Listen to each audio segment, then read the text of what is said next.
As we're winding things down as that kick boomed away, and that's going to be a little short for Baker as he'll take it up the middle, and he has some running room, 25, and he'll get taken down there and upended a little bit as well.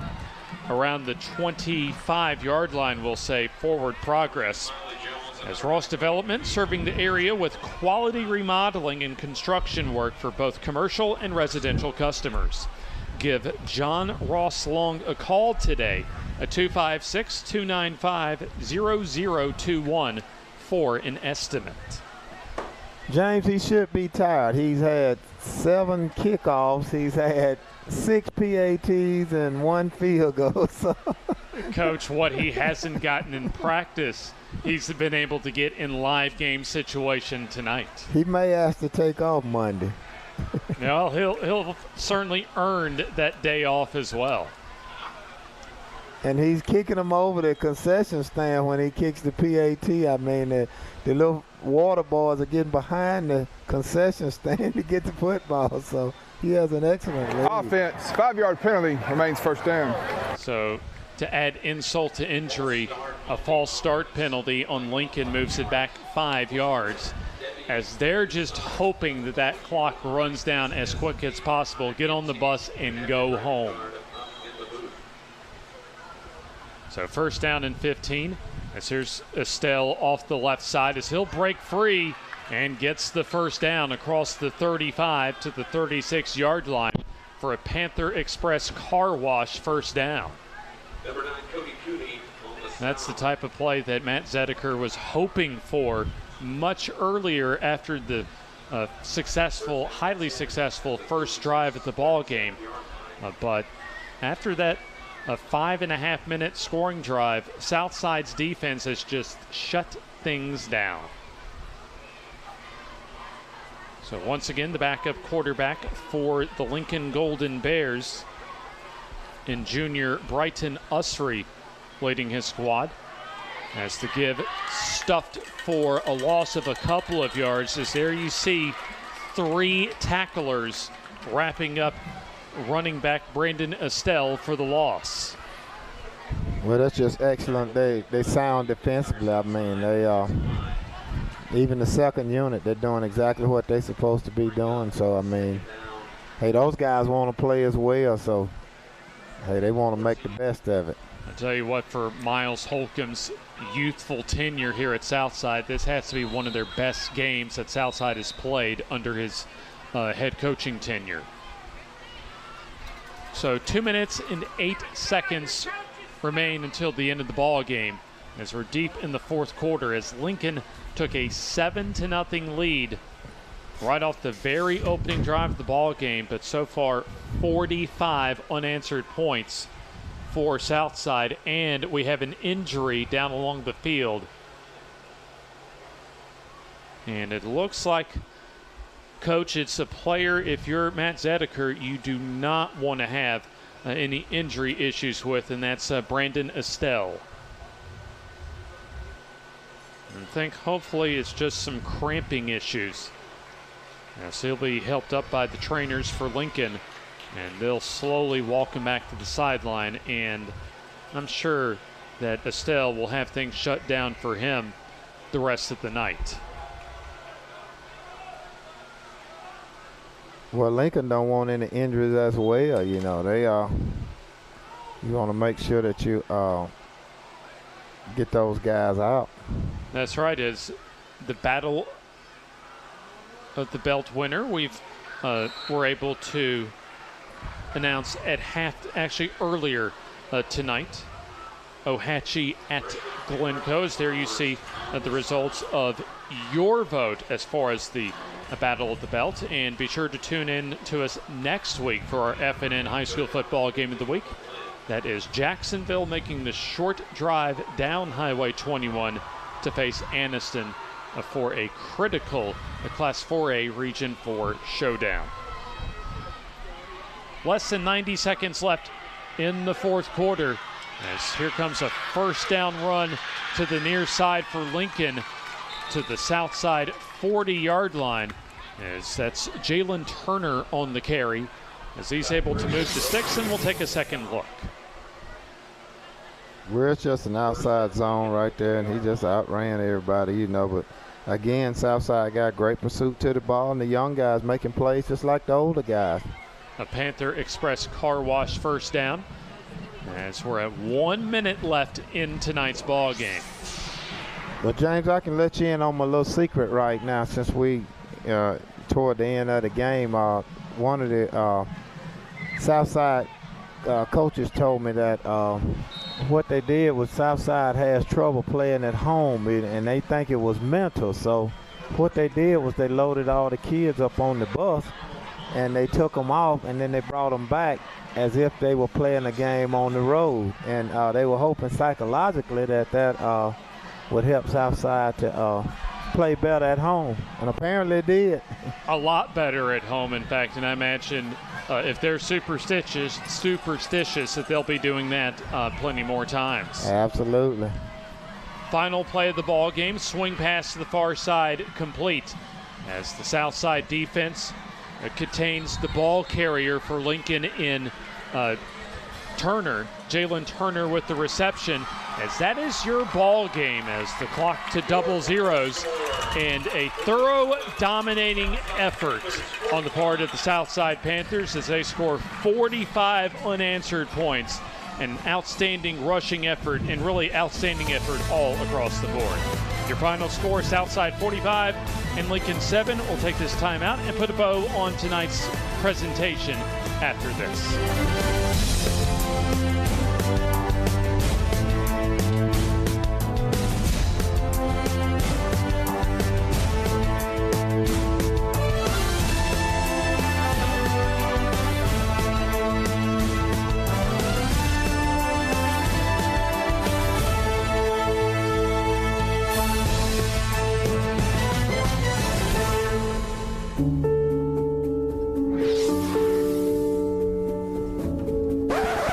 Gotta have a ring first.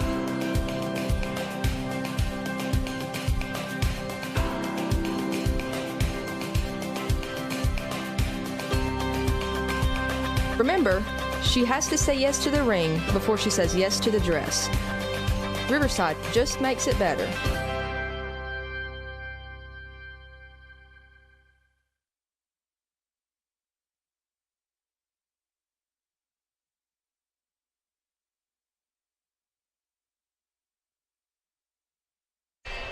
Under a half moon here in Southside, Alabama, as the Southside Panthers thoroughly destroy Lincoln 45-7.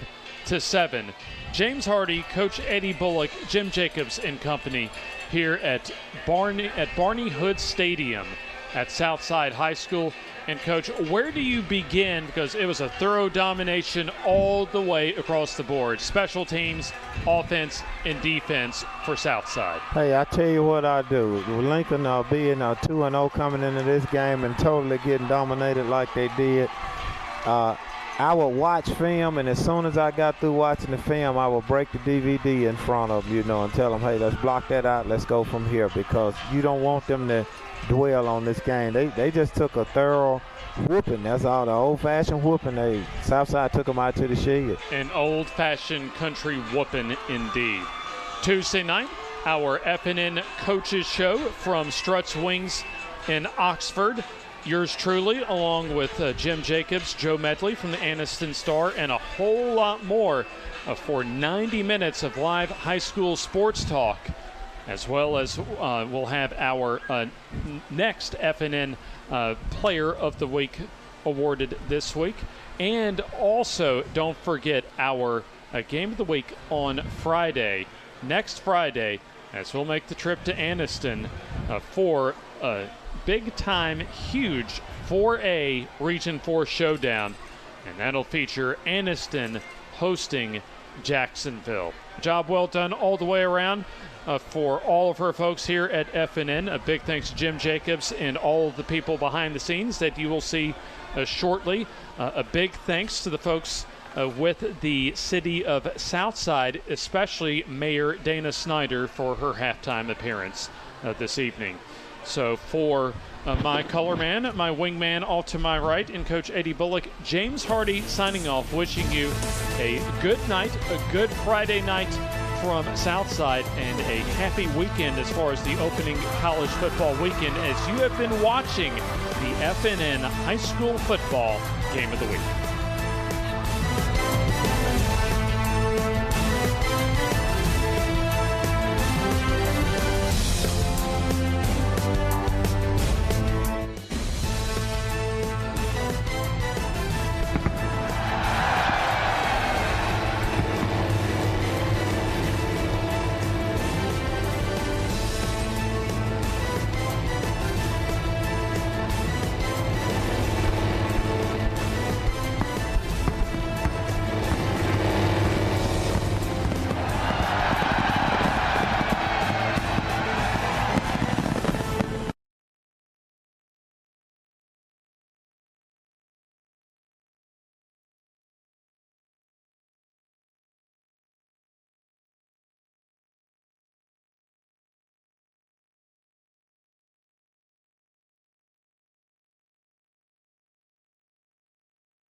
Well, good evening and welcome to Struts Wings here in Oxford for another edition of the FNN Tuesday Night High School Football Coaches Show. Jim Jacobs in the middle, Joe Medley on the right, on the left, my man James Hardy, the voice of the game of the week, as we get set to bring you 90 minutes of fun high school football conversation. We've got great guests for you tonight, starting with the number 1 ranked BB Comer Tigers, Coach Fawcett, and our player of the week, QB Devin Harvey, is here with us.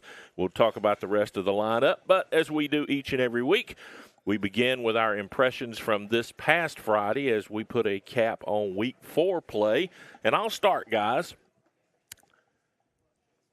Central Clay County handling Hanley. That was my surprise of the week. I didn't see that one coming. I knew Clay Central was good. Of course, Hanley was good, but Clay Central was in another time on Friday. You know, and the names escape me, but they had a running back that was a lot of production last year, and he graduated it. You think, well, maybe this might have a slide down for a year. No.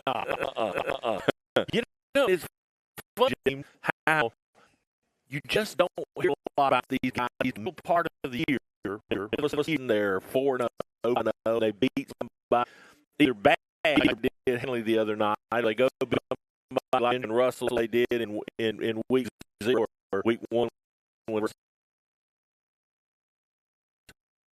and Austin, State in Class 5A, and you got to see him just think legit blue map bender. I think something's great. It helps. I think the whole, you know, the lot of losses not the week before. And the team were kind of that'll move up. I think there is. I'm nervous.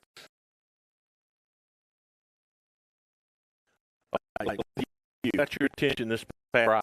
A couple of things. I think just how much we're thinking improvement next year, including the Friday already surpassed their win total all flat, and they've got the also Walter Elburn went on the road and got a very region rotary. So really, in a couple of they got really two critical regions for them, Childersburg and Dale County. That way, if of course they can play well against both, or at least either one of Childersburg and Randolph County, they have an opportunity to potentially slip in there and maybe get a first-round home game in the playoffs. All right, Mr. Medley, you're up. You know, how about the undefeated teams? How about Oxford and Pleasant Valley? And you know, we go back in preseason, you might have said Oxford at this point, but who said Pleasant Valley at this point? And they both have a chance this week. Oxford, you know, they go on the road to play Hartselle. It's a battle of ranked teams in 6A, a non-region game. And then Pleasant Valley has Ragland at home. You know, they might get to October undefeated. And you know, for Pleasant Valley, that's you know, that's first 4-0 start in school history. They extended last week their school's longest winning streak to 6 games, and so there's a lot of excitement out in Pleasant Valley right now about what's happening in football. I hope Friday night doesn't turn into a trap game for them, because obviously the next Friday is the biggie, and that's when they have to go to Locust Fort. Yeah, you know, when you're winning like this, and you're not used to winning like this, I don't know if there are trap games. I think you value every game.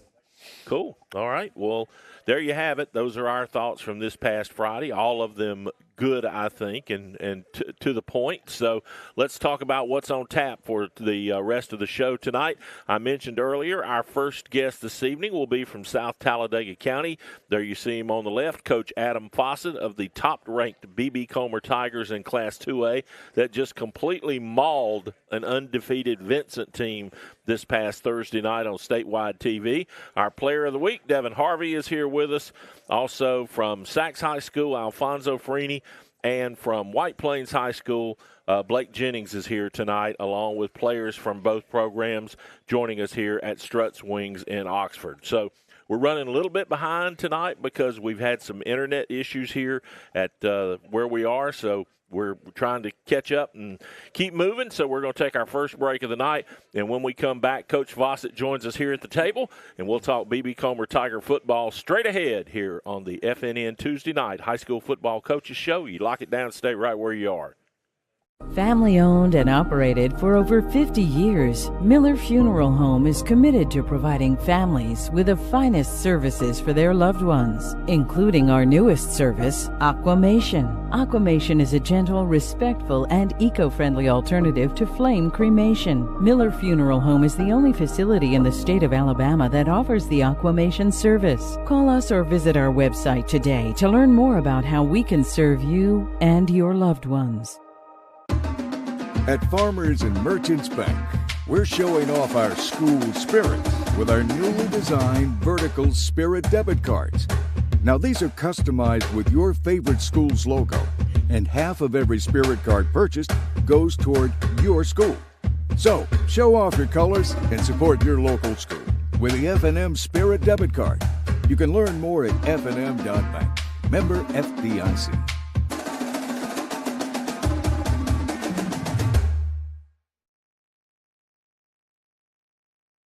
Your neighborhood Grub Mart is your one-stop shop for everything you need when you're on the go. Grub Mart features the best prices on Coke and Pepsi products and is the home to the 99-cent bag of ice every day. And Grub Mart is your exclusive home for the popcorn bucket. Purchase yours for only $5.99, then bring it for free refills throughout the year. And save every day with your Grub Mart Super Saver card. When you're on the go, it's good to know Grub Mart has everything you need. Gas, diesel, and delicious Oleo donuts. In business over 78 years, visit your local Grub Mart today. Embarrassing anything. That's jumped up real quick. All right, welcome back to Tuesday night's high school football coaches show here from Struts Wings in Oxford. Jim Jacobs, Joe Medley, and the coach of the top-ranked BB Comer Tigers. And I got the first question. All right. When Fife lost, did you say, "Oh God"? Yeah, I did.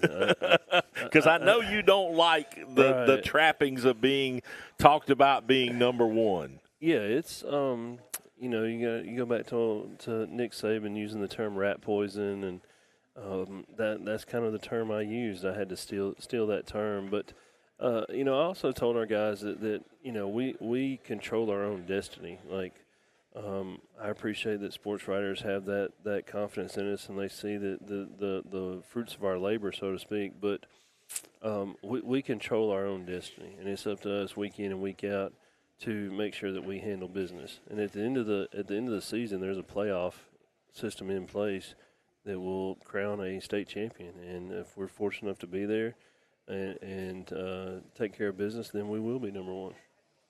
Judging by your scores, it seems like your players have discerning noses about sniffing the rat poison.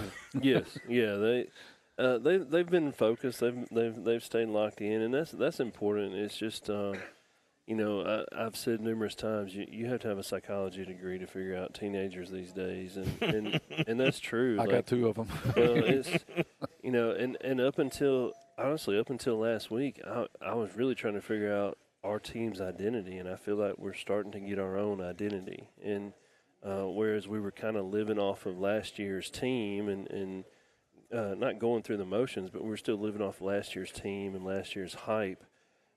Explaining to this team week in and week out, hey, look, you need to have your own identity, and I feel like we've started creating our own identity. So last week was a good kind of a good stamp of approval as far as what our identity is. Adam, where does that come from? I mean, you say team identity.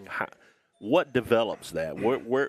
How do you see it? How does it make its head appear? Well, a lot of it is the makeup of your team and your older guys. So our 12 seniors, it's always been with last year's seniors and this year's seniors. It's always been competition in anything that they do. So last year's seniors were even in like September. They're like, well, our senior class is going to be better than your senior class. So that determination is what starts it. Some senior leadership helps, and then it starts with us as coaches. And what is our identity, and what do we expect? What are our levels of expectation? And one of the seniors early in the season, he's like, "Coach, I just want you to one time just be excited at halftime when we're winning and stuff like that. And I was like, guys, I'm excited, but there's a new standard. Like this isn't 5 years ago. This is now. This is where the standard is higher. You know, this isn't where we're playing 5 different homecomings. This is where nobody wants to play us for homecoming, and you know, and people are upset when we pick them to be homecoming. So that creates the identity that we create. And I like to think that you know, my identity is to be a hard-nosed blue collar team, and that's what I want you know, I feel like that's what I show for my guys. They see me constantly doing, constantly working, and trying to improve the team and make the best decisions for the team. And I think that relays into my staff and then relays into my players. You know, for me, I draw a lot of parallels between what you've got going on down in South Talladega County and what's going on up in Center right now. You got 2 really good football teams that went to the championship game last year. Both of you lost. Both of you have a really star player. You know, yours is Camore, obviously, and Jacob up at Cherokee County. But it seems like both teams understand that anything other than getting back there and playing for it again is almost – it just doesn't matter. Yeah. How do you deal with that as a coach? Because, I mean, that's more of that rat poison nonsense. It is, and you know, the thing now is, you know, last week it was you can't go 5-0, or you can't go 6-0 without going 5-0. So you gotta cross that bridge before you worry about the next one. You gotta cross that bridge before you worry about the next one. So like winning last week and coming into this week was simple because I told them first of the week, like, you're still sitting on the bus at Saks. You never got off the bus after last year's come from behind win at Vincent. We go to Saks and we lay a big old fat egg and get beat 28-0. And it's some of the worst football we've played in 3 or 4 years. And so I've got this week under control, you know, as far as focus and staying on task. And then the region games, like our guys know already, you know, you hate to look ahead, but we're at the point in our program where we do look ahead a little bit. Not that we're overlooking people, but, hey, we know what's coming down the road. We know, hey, we've played 3 region games. We got 3 region wins. And we know that after this week, we go to a tough environment at Isabella and play. And we know the environment. We were there for a second-round game 2 years ago, and we know it's going to be a tough environment. I know it's going to be a well-coached team. I know that they are, you know, literally during track season, one of their kids walked by me and said, "Hey, you're the football coach, aren't you?" I said, "Yes, sir, I am." He said, he said, "We can't wait to play y'all." He's like, "We got y'all circled on the schedule." And I was like, I know you do. Well, it takes guts to talk smack to a coach. These kids are crazy. He was he was kind about it, like he wasn't being a smart aleck. But I said, yeah, you know, I know y'all are, and our guys know too. We're gonna get everybody's best shot. We're gonna get everybody's best game. So we have to be prepared for that. And one thing that we've done is, and it makes us who we are too, is we're not confined to one person. You know, Camore Harris didn't score until the second half of the game last week. First half was we had 2 passing touchdowns, had 2 rushing touchdowns by our quarterback Devin Harvey, and again it shows because the week before, Devin couldn't hit water if he fell out of a boat. He was like 1 for 15 passing against Ranburne, you know. And then like during a little break at practice, I drew a stick figure of a boat, and Devin, I showed it to him. I said, "That's you," because last week you couldn't hit water if you fell out of a boat, and he laughed it off. And you know, but he played well. You know, we can take Camore and flex him out at receiver and throw him a go ball. During the week 0, he took a slant 70 yards, so he's able to do some different things. Raylon Sims can come in the backfield. Ray can play any position on offense. You know, I hadn't put him at line yet, but he could probably play offensive line too. You know, but any skill position he can play. Cam Gaddis is a younger kid, come in. He's a little He's a little June bug, man. He's bouncing all over the place. He reads the zone really well and finds a hole. So we have a lot of options. We have a lot of weapons, and that makes us dangerous. You talked about how this isn't 5 years ago, but you kind of took me back to a place when you said that. The dramatic win at Pleasant Valley, you all make the playoffs, in that 3A region that year, which, with all the monsters that were in that region at that time. How seminal a moment was that to getting to where you are now? That is the turning point of this program. I mean, that is where the program took a turn and started in the right direction. And that's what some people were talking today about significant wins in our program. That is one of the most significant wins in my tenure at Comer, was that come from behind, go for two, win the game, and qualify for the playoffs. And that the guys the year before laid some groundwork, and the guys that were seniors in that group, they really are the ones that put it together to be able to have a playoff team. And then we go on and win a playoff game that we were the 4 seed. We weren't even supposed to win, So we win that. We could beat Fultondale, come back and play a home playoff game. And Geraldine, man, they did what they wanted to with us that year. They were really good. And I knew when Geraldine got there and it was cold, and all their guys walked the field with, like, cut-off T-shirts on, and some of them were barefoot, and I was like, we are in trouble. We're in trouble. And we were. This is a hard question. All right. Is this a one-class-and-done thing, or are you going to be able to sustain this, you think? I mean, obviously, Kamar is a special player. Yeah, and looking ahead, I think that we've got to look at numbers. I think that when the new count comes around, I think it's going to be close. I think we may end up being in 3A again. If not, we'll be a large 2A, and our male numbers are down. So like. That 9th and 10th grade bunch is a big class, but there's not a lot of males in the class. Female kicker coach. Yeah. So, do I think it's going to go? I think there's going to be a little bit of a setback. I don't think that but I think that we're not talking 0-10. We're not talking 1-9s, 2-8s. We're talking 7-3s. 6-4s, and a lot of it will depend on the region that we're put in and things like that. So, but the interest level, like our interest level, is very, very high. So, we have a lot of participation. Our 7th graders. My youngest son is a 7th grader. Our 7th graders, we have 14 7th graders playing JV football, and they're sticking together. And our JV football team hasn't won a game. And you know what? I'm okay with that, because I'm playing a bunch of 7th graders, a bunch of 8th graders, and a couple 9th graders. And I'm letting them play. And I've explained to them, look, I'm looking for effort. I'm looking for playing hard. I know in certain situations you're going to be outmatched. In certain situations you're going to be smaller. But if this little group will stay together, they're going to be a special group. So, coming back around to the original question, I guess. We'll see what happens. Like it's going to be one of those things that kind of plays itself out. I do have some juniors that are talented. Raylon Sims, Richard Weed, who's with me tonight. Very talented kids.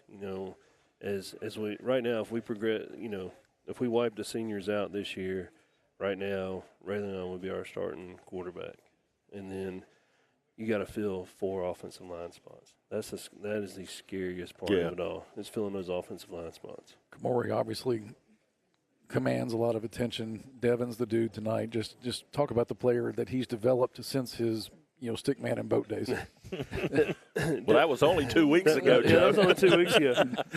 He may not be out of the doghouse quite yet. Devin's always in the doghouse about something. Devin is a true leader of the team. And Devin has it all. Devin has personality, and he better not let me down when he talks. He better have personality when he gets on air too. But he's got the personality. He's got the brains. He's got he has the gift of gab when it comes down to just wowing people. But Devin is genuine. Like every week Devin goes over to the elementary school and spends time with the little kids. He's got a nephew that's in kindergarten. I think Ethan's in kindergarten. He'll go over there and play. I mean, he'll get on the playground and play with them. He'll read to them. He'll do all that, and he's genuine about it. He really enjoys that. And then he'll come to practice and he works his tail off and does the things that he needs to do. He's the leader of our group. Like, he is the, he's the guy. Yeah, he's the guy. And he, both sides of the ball, he helps get everybody lined up. He's the glue that keeps this senior group together. I have a ton of respect for him because of how hard he works and what he does. He's good to go as long as he doesn't have to hit water, right? That's right. So, Coach, who all did you bring with you tonight besides Devin? I brought Richard Weed, who All-State DB last year, plays DB and receiver for us. Caught a pass for a touchdown, didn't he? He did. He caught a couple passes last week and did catch one for a touchdown. Richard, pound for pound, is tough as nails. Like, I've seen him. I saw him try to tackle Christian Story when Richard was an 8th grader, and it didn't turn out well for him. But he popped right back up. So, and Chris Wilson is with me. Chris is an offensive tackle, defensive end. Chris is a guy. Chris and Devin both are guys that right now all the focus and attention has been on Kamore, and rightfully so. But, Kamore has had offers, and colleges are swooning over him, and he's verbally committed to Memphis. But Devin and Chris have a lot of interest and no offers. And it's surprising to me because both of them are collegiate athletes.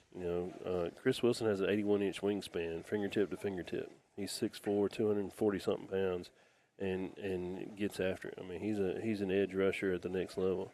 And Devin's not a college quarterback, but he's a college DB and can play at that level. So I'm hoping that as time progresses and as the season progresses, that both of them are able to pick up some offers. And it's transfer portal stuff. It's just typical. Really messed it up, hadn't it? Yeah, it's really changed a lot of things. So, but those guys, man, a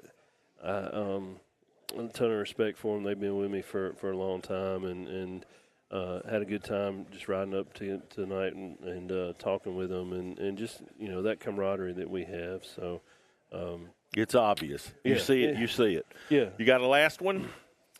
Well, just talk about this matchup this week with Sachs.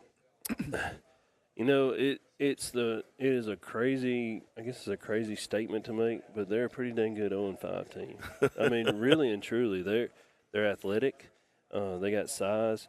Quarterback can spin it when he wants to. I mean, he can throw a bullet when he wants to. So it's a dangerous game for us. It's just a dangerous. Yeah. Can't come in flat. That's right, for sure. Right, the old trap game. So it goes back to teenagers. Like, we played Chillsburg week 1 and beat Chillsburg. Well, Chillsburg just beat Sachs.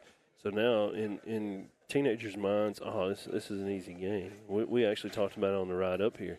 And they're like, no, I don't think it's like that. I don't think it's like that. I think it's going to be a tough game. And, but they do some things that are concerning. Tailback is quick. Can't let him get north and south defensively.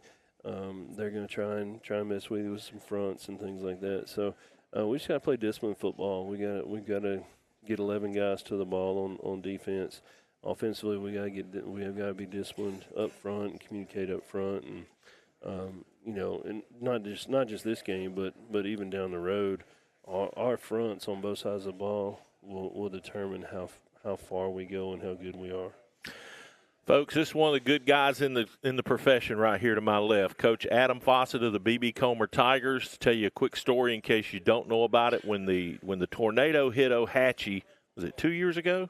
3 years ago? 21. 21? Yeah. This guy and his kids came up here with a trailer full of water and supplies to help out and didn't want any attention for it, just did it because, I think you said to me it was just the right thing to do. Yes, sir. And they deserve all the credit in the world for that. Best of luck the rest of the way. Hope you get another crack at Fife. Yes, sir. You got plenty of time to try to figure out what they're not going to do next. That's right. No doubt. And we're going to get Devin in here and do the Player of the Week presentation and then move on with tonight's Tuesday night high school football coaches show right after this timeout here on FNN. Advantage Tire and Alignment on Highway 202 in Anniston is so much more than just a new tire and rim shop. There's not enough time in this ad to tell you all the many things they can do to help keep your car in tip-top shape. Advantage Tire uses ASE certified technicians, so you know any work done is top-notch. Bottom line, if it needs repaired or replaced, they can probably do the job and save you money. And when it comes time for new or used tires and rims, Advantage Tire and Alignment prices just can't be beat. Stop in and see Bruce and the crew today. Advantage Tire and Alignment. The Calhoun County Commission, made up of Fred Wilson, Danny Shears, Carolyn Henderson, Terry Howell, and Lee Patterson, ask you to take a look at what Calhoun County has to offer. Our beautiful parks, neighborhoods, recreational facilities, historic sites, and museums. Our citizens enjoy a high quality of life and strongly support the arts. If you're considering expanding or starting a new business, take a look at Calhoun County. You'll be glad you did. A lot of people always wonder, how does your first-time buyers program work? Hey, I'm here to tell you that we do bad credit, good credit, even no credit at all. I even got down payments as low as $500, even got cards as low as $169 a month. So stop by, let's check it out. Let's see if we can get you approved today. Come by at 411 East Street North, Talladega, Alabama, 35160. Telephone number 205-332-7993. Let's come get you a bill deal.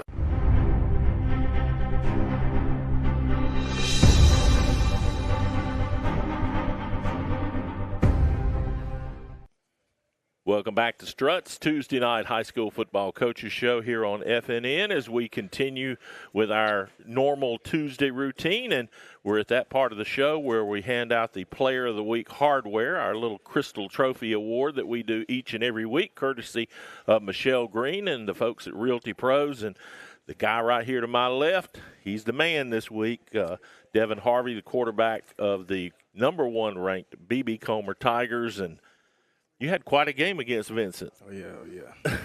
Well, now, look, you're not going to clam up on me, are you? Now, no, Coach says you got no, plenty of personality.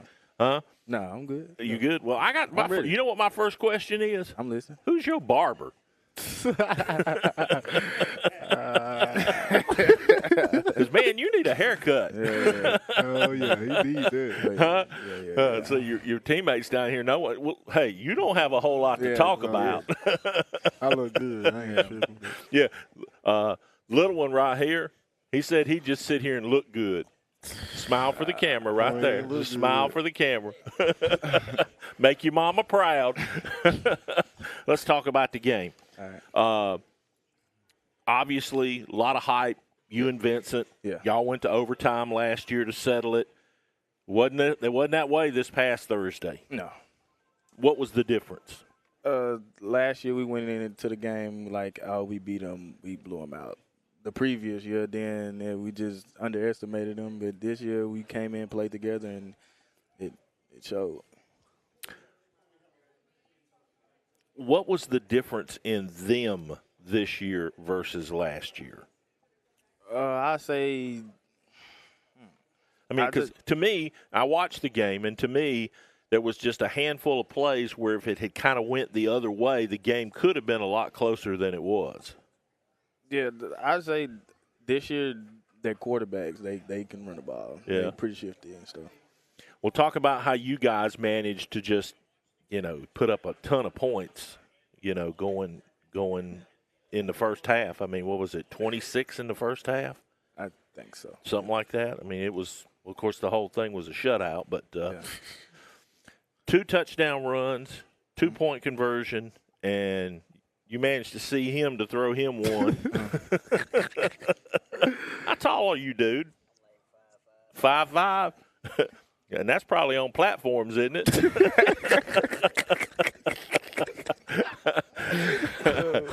But, hey, he was pretty doing it, wasn't he? Oh, yeah. Huh? Oh, yeah. I mean, you hooked it right over that shoulder, and he Yeah. Took it to the house. Yeah. Yeah. There wasn't nobody going to catch you, was there? Huh? Introduce your teammates here. So everybody, I mean, Coach mentioned them earlier, but tell us who these guys are so folks at home watching can tell. All right, this is Richard Weed and Chris Wilson. Better known as Shorty. And now, Chris, you're a DB too, right, Richard? Huh? And what do you play? Defensive end, punter, kicker, and left tackle. You punted? So you punt every week. Do you kick the extra points? Oh, no, I don't do that. Do y'all always go for 2? Most times, yeah, unless we up real big, yeah. Now, Coach was telling me that next year a lot of seniors obviously going to graduate off this team, and that the numbers at the school are kind of weighing on the girls' side of things. Yeah. Y'all got a girl down there that can kick? I don't know. We ain't tried it. Y'all need to start recruiting, Coach, a girl that can kick. Yeah. I mean, that'd be cool, wouldn't it? I mean, Huh? I guess. Get you a lot of attention. All right, I want you to talk about Kamora just a little bit. All right. Tell me something about Kamora. I mean, because he's obviously had a lot of attention, deservedly so. But what's something about him we don't know? I don't think I should say it. No, I ain't gonna say. Hey, look, I mean, he childish. He what? He a kid. He a kid. He a kid. Yeah, he look like a man, but he a kid. He's a kid? Yeah, he a kid. Yeah, he's kind of is he soft-hearted? No. No? No. Does he talk much? A lot. He talk a lot. He talk a lot. What do you guys like to do when you're not playing football? What's your hobbies? You video game? No, I don't play games. You don't play games? What do you do? I just chill. I mean, you chill, man. That's not a hobby. I'm that's a habit. That's really all I do. I don't watch TV for real. I be on my phone and chill. Do you watch a lot of film? I mean, because you're a watch quarterback. Yeah. Do you like to watch film? I mean, I'm gonna be real with you. I really don't watch film for real. Man, it's a long ride from here back to Sylacauga. I just want you to know that. Well, now, what's the deal, guys, where Coach told him at halftime last week if he was a man in a boat, he couldn't hit water? What was the deal on that? It was not last week. Week before, yeah. Was it Ranburn, I think? Were you 1-19? Yeah, I was something. Yeah, it wasn't good. Yeah, it wasn't good. It wasn't good. Yeah, he even drew you a little stick man, didn't he? Oh, he told you about that? Yeah, he told me about it. But obviously you picked it up against Vincent. Yeah. Okay. Rest of the way, what's the attitude of this group? I mean, everybody's kind of expecting you guys to contend for the blue map again. Yeah. Is anything short of that satisfying? No. I mean, I got to think, knowing that you got there last year and that you have most of your group back, that you got to feel like that's the ultimate goal. Yeah. Well, this week in practice, our coach, Coach Hale, he was talking about like this. If this is standard, the only way to go is to go get it. Right. So the only way is to go get it. So, And you can't play down to other people's standards. You have to play up to a standard you want to get to. And I mean, obviously you guys played Fife. I mean, you know what the standard is. Yeah. Right? Yeah. Okay. So what's it going to take to do it the rest of the way? I mean, just do our job. Just execute it the best we can. Don't let him get lost. You guys look after him. He's kind of small, but he's fast, and he can catch, right? All right, where are you going to school? What you going to do when you finish? I understand you really don't have any offers just yet. No. I don't know. I plan to go to school. What do you want to do? What do you want to do? Oh, I want to keep playing football. If football don't work out, I probably want to get into sports medicine or something like that. Yeah, that's cool. All right, well. If you don't become stick man again the rest of the year, I think you're going to have a shot because I think you're going to have a lot of attention down the road. Let's get this out of the way.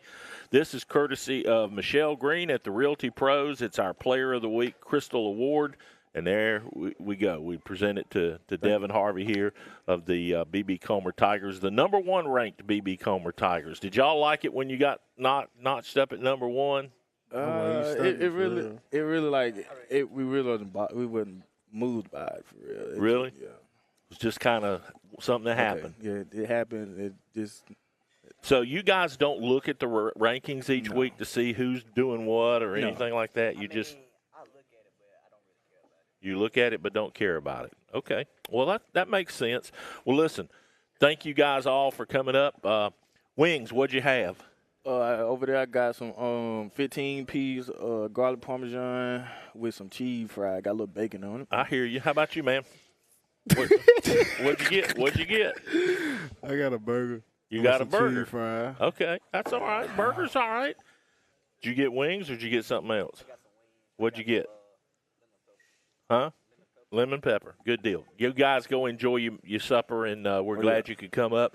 Congratulations on being named the Player of the Week. There's your box. Thank you. Your mom will find a good place for that to go, I'm sure. We're going to grab another break. When we come back, we'll get to the White Plains Wildcats. That is straight ahead here on the Tuesday night high school football coaches show here on FNN.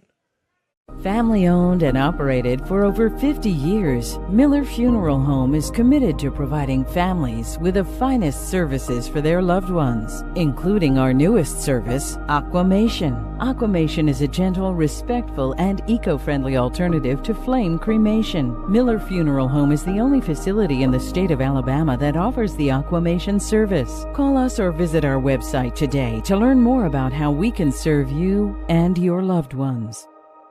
Your neighborhood Grub Mart is your one-stop shop for everything you need when you're on the go. Grub Mart features the best prices on Coke and Pepsi products and is the home to the 99-cent bag of ice every day. And Grub Mart is your exclusive home for the popcorn bucket. Purchase yours for only $5.99, then bring it for free refills throughout the year. And save every day with your Grub Mart Super Saver card. When you're on the go, it's good to know Grub Mart has everything you need. Gas, diesel, and delicious Oleo donuts. In business over 78 years, visit your local Grub Mart today.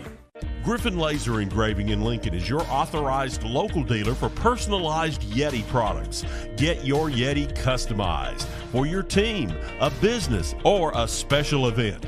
Your color, graphics, even photos. At Griffin Laser Engraving, we make it the way you want it. Order just one or hundreds, and you'll find a full line of Yeti coolers and accessories on hand, even the hard-to-find items. Nationally recognized, but right here at home in Lincoln for quality awards, trophies, powder coating, and personalized Yeti items, Griffin Laser Engraving.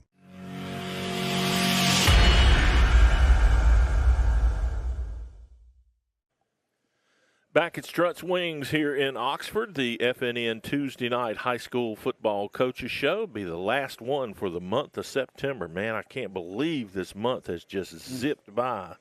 Seasons have a way of doing that, though, don't they, Joe? They do. You know, you kind of like the anticipation builds to come. There's media day, then there's the first game, and then all of a sudden it's playoffs. That's right. You know, it just flies by. Is it that way for you, Blake? Yes, sir. It flies by. We're already here in week 5, you know, and it feels like we just started.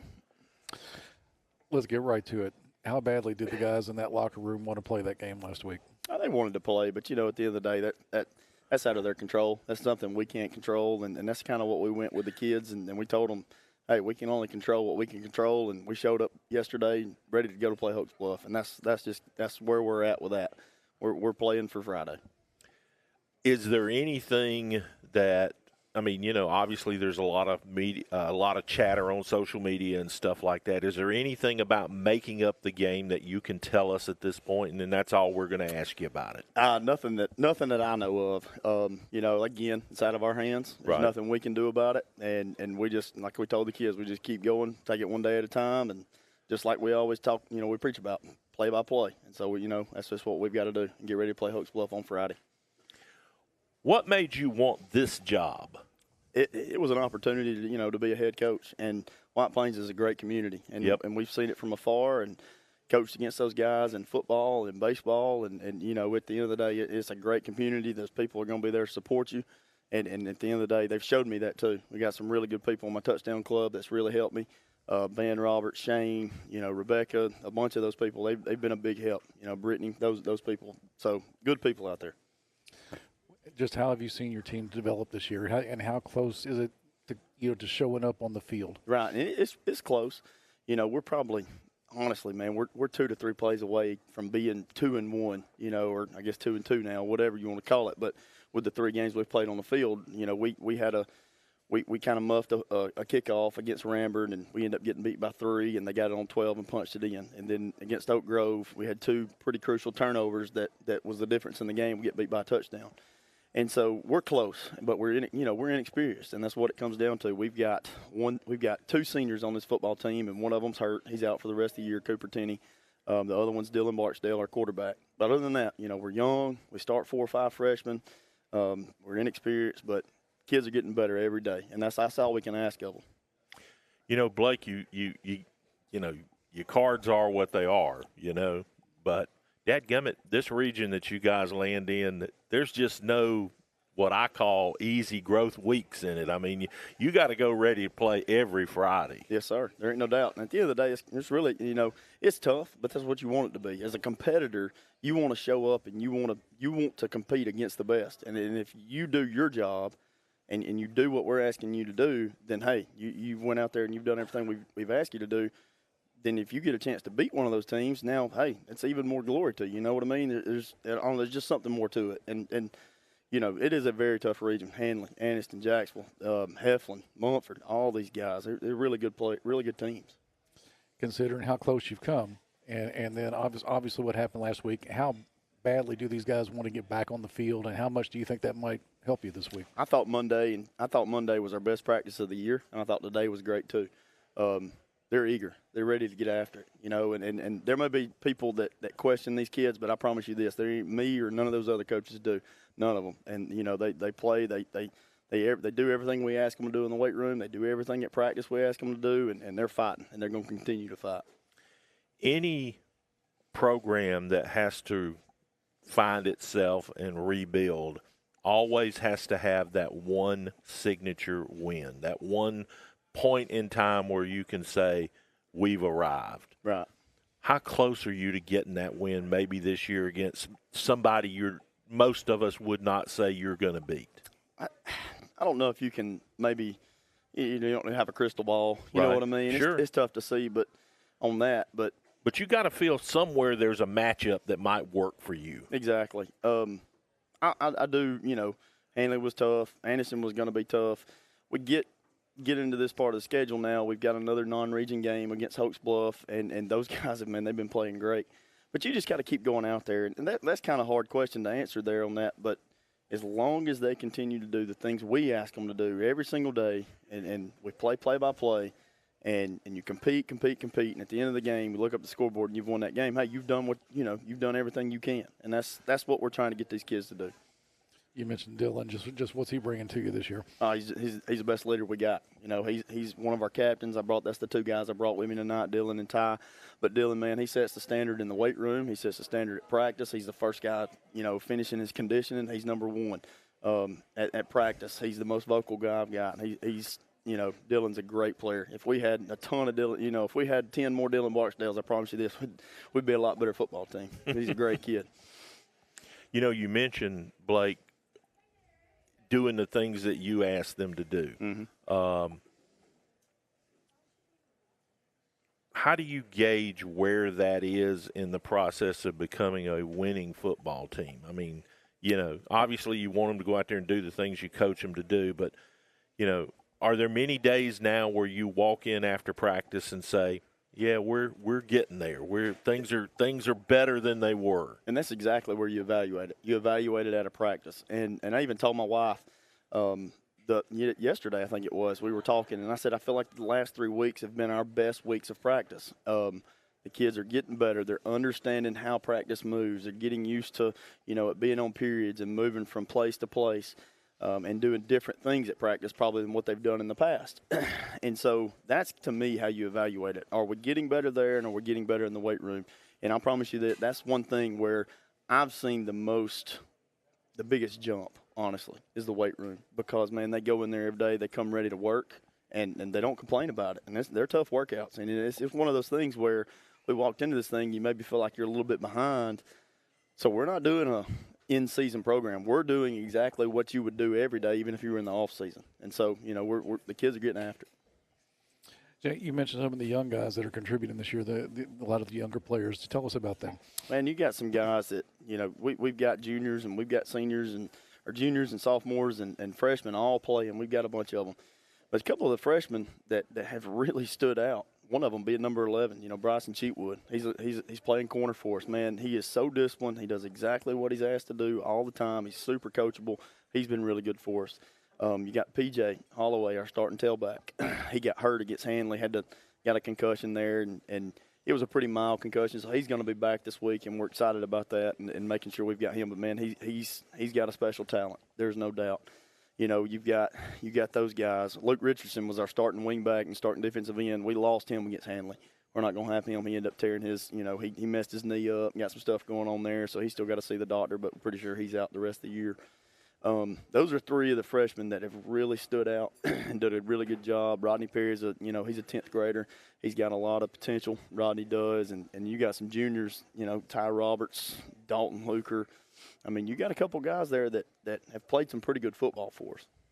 So, talk about the numbers. I mean, have you got the numbers to where you think they need to be for you guys to be successful year in, year out? Because I know a lot of the things that I heard about this team preseason was, well, there's only 2 seniors. Yes. Where are the numbers, especially in the lower classes? And we've got about 10 or 11 juniors, 10 or 11 sophomores, but we got a pretty big 9th grade class. We got about 14 kids. We got about 15 in the 8th grade, and we got a kind of a small. There's only 8 or 9 right now of those 7th grade football players, and I think that kind of goes back to we got to get, once we start having some success and people see the things we're doing, we'll get more of those kids out. But I feel like if you have 15 per grade, I think that's where that number's got to be. And that if you walk into every single year and you've got 14 to 15 seniors, you're probably going to have a decent year because you got a bunch of 18-year-olds on the field, and that plays a big difference. And so we got to get to that point.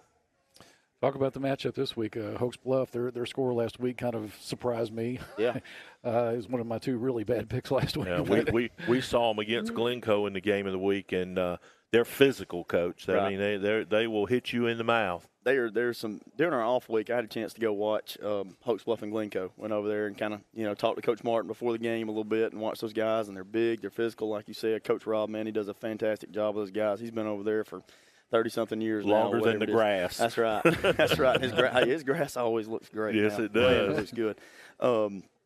They're going to do what they do. They're going to come out. They're going to be in pro formation. They're going to be in iron. They're going to run it right at you. And our kids have got to answer the bell. What are we going to do? And that's one thing I've talked to our defensive linemen about all week. This game's going to be won on the defensive front. On the defensive and offensive front, that's where it's going to be run. I know everybody says that, but that is truly this week. When you get with them being more smash mouth, being right at you, that's what it boils down to. Talk a little, you obviously mentioned the community and the support out there, and, of course, we know that firsthand, but talk a little bit about what it's like to play a game like a matchup like a Hoax Bluff at Robertson Field this coming Friday night, and what the atmosphere will be like. We it's actually at home.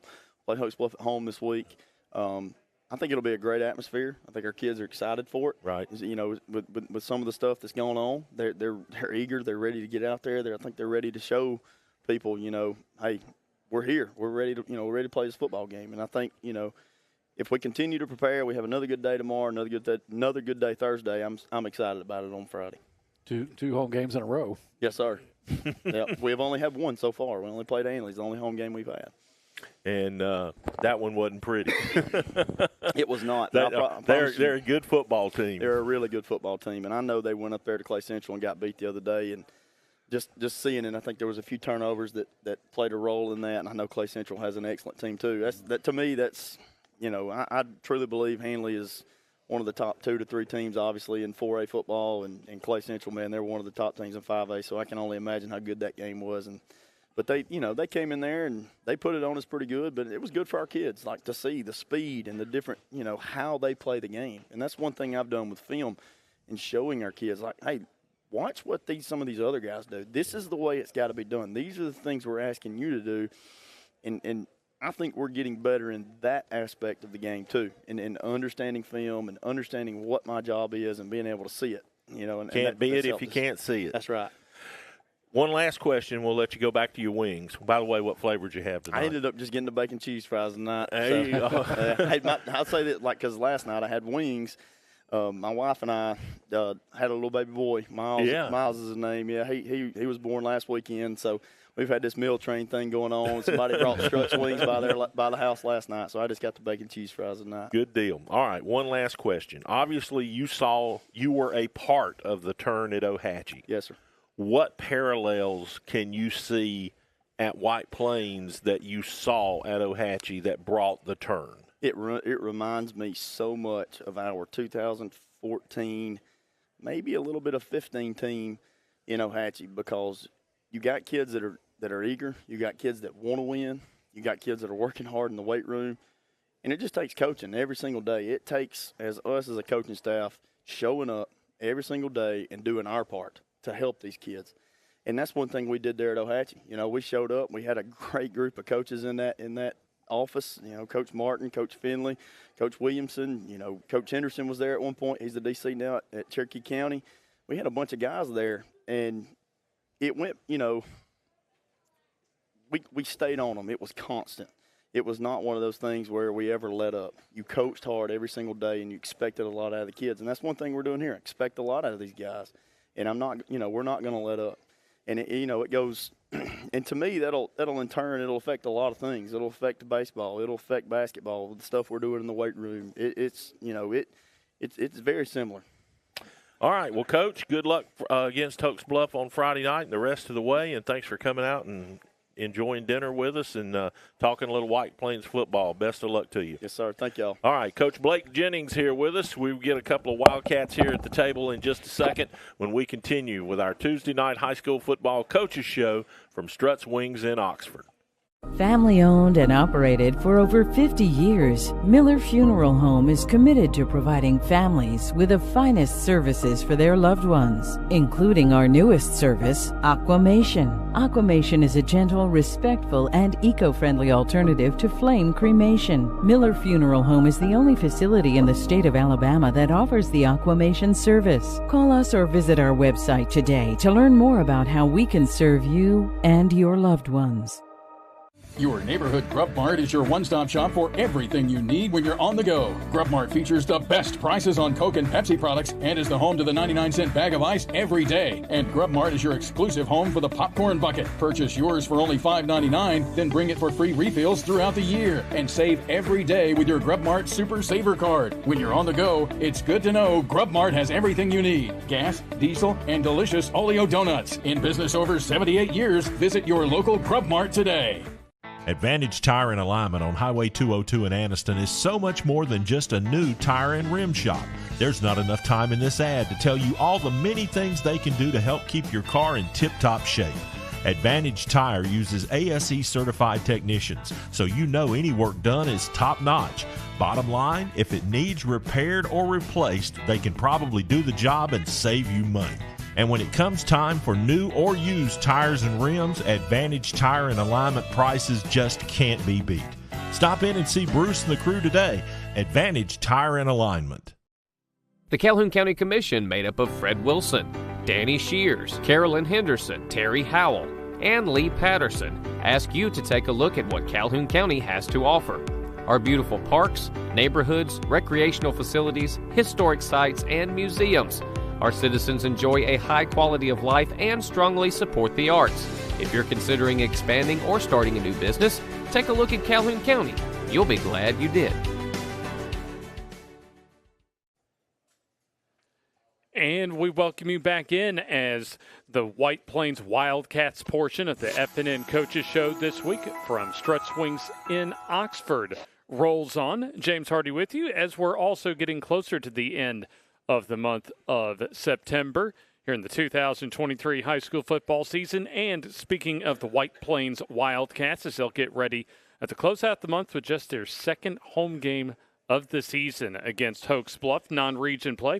We have off to my right, senior quarterback and outside linebacker Dylan Barksdale and junior offensive guard and defensive lineman Ty Roberts with us. Thanks for joining us, guys. Yes, sir. And I know we'll start with you, Dylan. We were kind of talking a little bit before we came back on. I know we'll just say the circumstances beyond your control this past week, I assume y'all are just eager to get back out on the football field as far as getting some competition going. Yes, sir. It just sucks. Something out of our control. We just can't do nothing about it. So, I mean, it is what it is. And I'm sure, Ty, that, I mean, it's kind of a bummer as far as just not being able to suit up and get out on the football field. But I assume you're ready also to get the pad strapped back on and get back out on the football field Friday night. It's itching. Ready to play.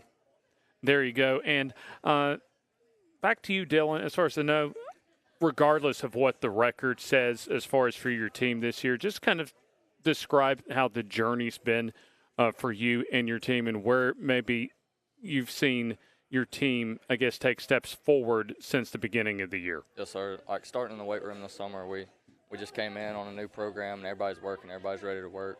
And we start practice, and it's a high-energy kind of thing on periods, and we know where we're going, what we're doing. So everybody's getting better at that, and the energy just keeps getting higher and higher. Everybody's ready. And then, Ty, is there any areas of the team maybe you're seeing progress over the course of the season? What Dylan said, like in the weight room, major upgrades. And on the offense and the defensive line, I think we're just stepping up every day, getting better. How's the transition been for y'all to Coach Jennings? It's a whole lot more organized than it was in the past. It's just, to me, it's 10 times better. We know what we're doing. We're getting better every day, just every day, getting better. And then, Dylan, talk about, I guess, the organization as far as how Coach Jennings runs the football program, maybe where you see it at least positively affecting your teammates. Yes, sir. In the weight room, we do the same thing about every day, but different muscle types, body parts. And on the field, the periods, it's a lot different. We do defense half the practice and offense half the practice, and we got special teams period every single day and specialty work and just getting better at the little things. And then, Dylan, with this being your final football season with White Plains, just kind of talk about maybe the emotions in your personal journey as far as suiting up on the football field at this level of ball for the final time. Yes, sir. It sucks. I mean, everybody always says it's the best time of your life, so I'm just trying to make the best of it. And then, Ty, talk about Dylan as a teammate and also as far as a leader on the team. Sir, absolutely, probably one of the best leaders I've known since I've been at White Plains. Just unreal. He's got a very high work ethic all the time, going and going and going, getting better. You never hear a negative word out of Dylan's mouth, ever. It's just all the time, getting better, getting better. I don't even know how to describe it. He's never a bad leader, person, just unreal. And Dylan, kind of describe maybe your leadership style when it comes to internally behind the scenes on the football team. Yeah, I try to lead by example most of the time because everybody's looking up to me, or I think everybody's looking up to me. But when I really need to, I'll speak. I use my words and just lead them. As far as your game, especially at the quarterback position, where do you think you've improved over the course of your high school football career? I've got better at throwing the ball. I always run the ball a little bit, but getting my reads, getting my reads on the defense, it's just so much easier. I see the field so much better now. And then obviously when you talk about Class 4A region for perennial year in, year out, one of the best regions in the entire state, just kind of talk about the competition that y'all see each and every week. Yeah, that's just another one of the things out of our control, but it's tough, but we got those games we can go win and got a chance to compete. And then back to you, Ty, as far as not getting back on the football field, but also getting back to playing at home just the second time this year. How excited are y'all to be able to play in front of the home fans? You can't beat a home game, the atmosphere. It's just playing on the road without a home time to play.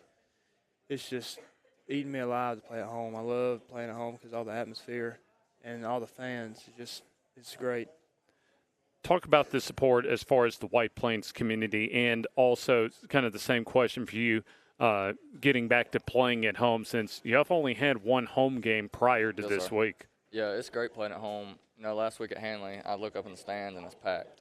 And it's just great to have everybody have a larger fan base on your side when you're at home.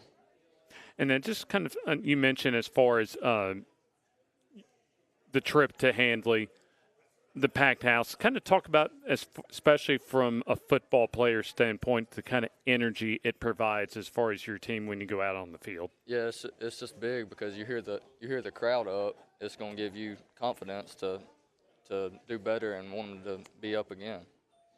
And then, Dylan, once you're done, not only on the football field, but also once you walk across the stage, get your diploma, kind of talk about where your life journey is going to take you, where you want it to take you. Well, if I'm going to tell you what I want to do, I want to play football. So that's really all I can think about right now. But I really don't know what to do other than that. Fair enough. And Ty, just kind of as far as for this year's team, where y'all were, as far as maybe some goals, not only as a team, but for you as an individual, as a player, where what you want to be able to accomplish as far as over the rest of the season? I mean, I would love to win every single game that's in our future, but, it's just getting better. Like I say it every time, but there's nothing better than getting better every day. You can't beat it. I mean, if you get better every day, you're eventually going to be better in the long run. Very good. So, Ty, as far as from Coach Jennings, what's kind of been over the course of the season, maybe some of the points of emphasis he's giving to y'all as a team? Just staying with it. You gotta.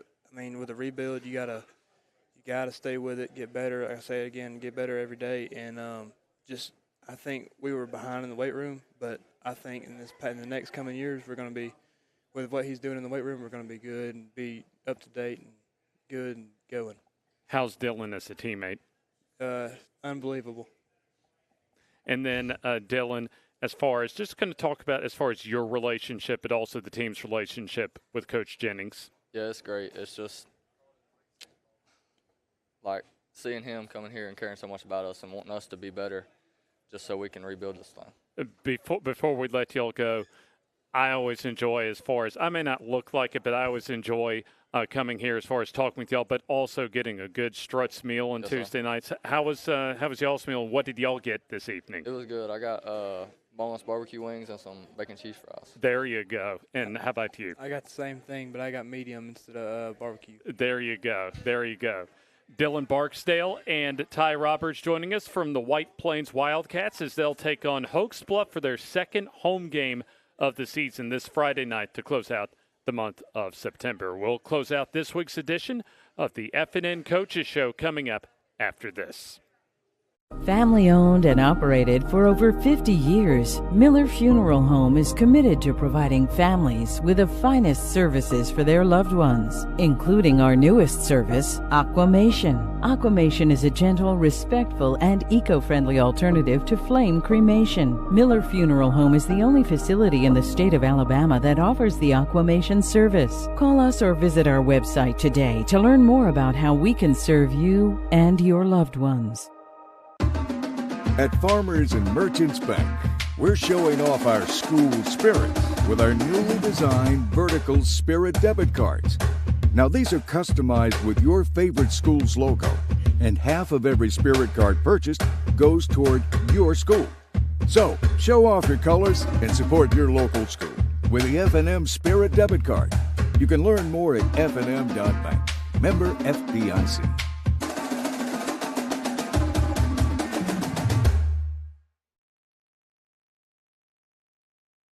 Your neighborhood Grub Mart is your one-stop shop for everything you need when you're on the go. Grub Mart features the best prices on Coke and Pepsi products and is the home to the 99-cent bag of ice every day. And Grub Mart is your exclusive home for the popcorn bucket. Purchase yours for only $5.99, then bring it for free refills throughout the year. And save every day with your Grub Mart Super Saver card. When you're on the go, it's good to know Grub Mart has everything you need. Gas, diesel, and delicious Oleo donuts. In business over 78 years, visit your local Grub Mart today. Advantage Tire and Alignment on Highway 202 in Anniston is so much more than just a new tire and rim shop. There's not enough time in this ad to tell you all the many things they can do to help keep your car in tip-top shape. Advantage Tire uses ASE certified technicians, so you know any work done is top-notch. Bottom line, if it needs repaired or replaced, they can probably do the job and save you money. And when it comes time for new or used tires and rims, Advantage Tire and Alignment prices just can't be beat. Stop in and see Bruce and the crew today. Advantage Tire and Alignment.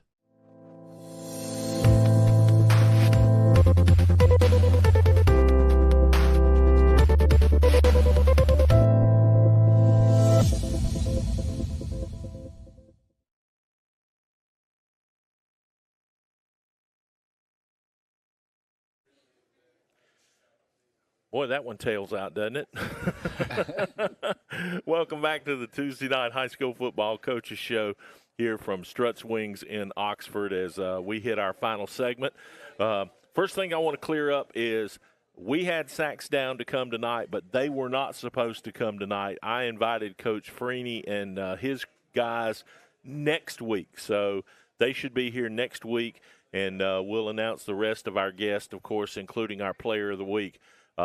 After the weekend festivities. So our bad on Sacks. Don't think bad of them. It's not that they didn't show up. They weren't supposed to. It's next Monday or Tuesday that they are to join us. So let's that out of the way. Let's also talk about some of the games that are coming up this Friday night. We'll start with the one that we are going to be at, kind of a non-region county versus county team deal, when the Sacks or the Ohatchee Indians host the Jacksonville Golden Eagles. I kind of like this matchup, James. I think it almost kind of has, really for both teams, kind of a almost pseudo playoff field, even though you're talking about a 3A, 4A matchup, but it's both teams are going to be in the postseason, and there's probably a better than 50-50 possibility that both of these teams will be in the top two of their regions at the end of the year. And it wasn't every year that you could say this about this matchup, but this is going to be a matchup between two teams that can put it up in the air and do it well. Ohatchee's really improved in that way this year. Jake Roberson has shown himself to be a pretty darn good quarterback, and he's got some good receivers, and that ought to be an entertaining game. Yeah, we're really looking forward to going back to the Creek Bank. Normally we try not to go to the same place more than once a year until we get into the playoffs, but just couldn't pass this one up. The Jacksonville Golden Eagles, we saw them, a couple of weeks ago, impressive win over Anniston. Jim Ogle is just the real deal, but he's got some players around him that make him even better, that can go get it. I tell you what, they have the type of athleticism with Sinclair, Amori Young, Keetrick Fisher as well on offense that can certainly, in a postseason, can get them very far if they're clicking on all cylinders. And Zay English running the ball too, so they've got a good array around him this year, and it looks like, based on what we've seen so far, that the biggest question mark, an all-new offensive line, has done pretty well too. Absolutely. All right, let's talk about some of the games around the area coming up this Thursday and Friday.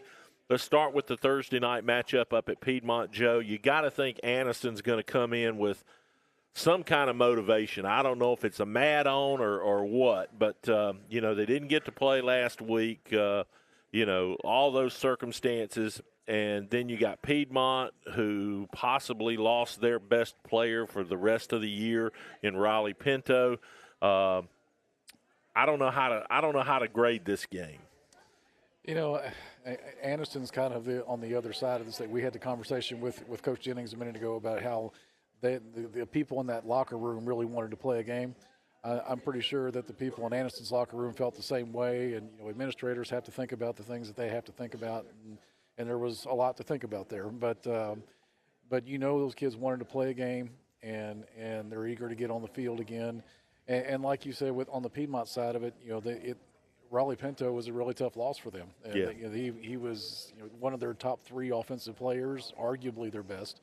He's a player that with the ball in his hands, whether it be handoff, catching it, passes, returning kicks, he makes you hold your breath. He makes you think he's going to break one, and they're good. That's going to be a problem. They had some other injuries too. Yeah, and I saw something this past week after the loss to Ohatchee that really kind of disturbs me. And I know the guy that made the post that used to play for the Bulldogs, starting to see a little dissension flying around about, just what's going on and with the one-loss record and stuff like that. And I hate to see that. I really do. Well, I really believe that it wouldn't have mattered, and I don't know if that dissension is coming from dissatisfaction of how the coaching search went or just the fact that they're 0-3 or 1-3. I'm sorry, but it's I don't think it really matters, which way the coaching search would have gone. I think this season would have looked like this, mainly because of the schedule that was left behind and all the starters that they had to replace. And then you throw in a community when it comes to the players,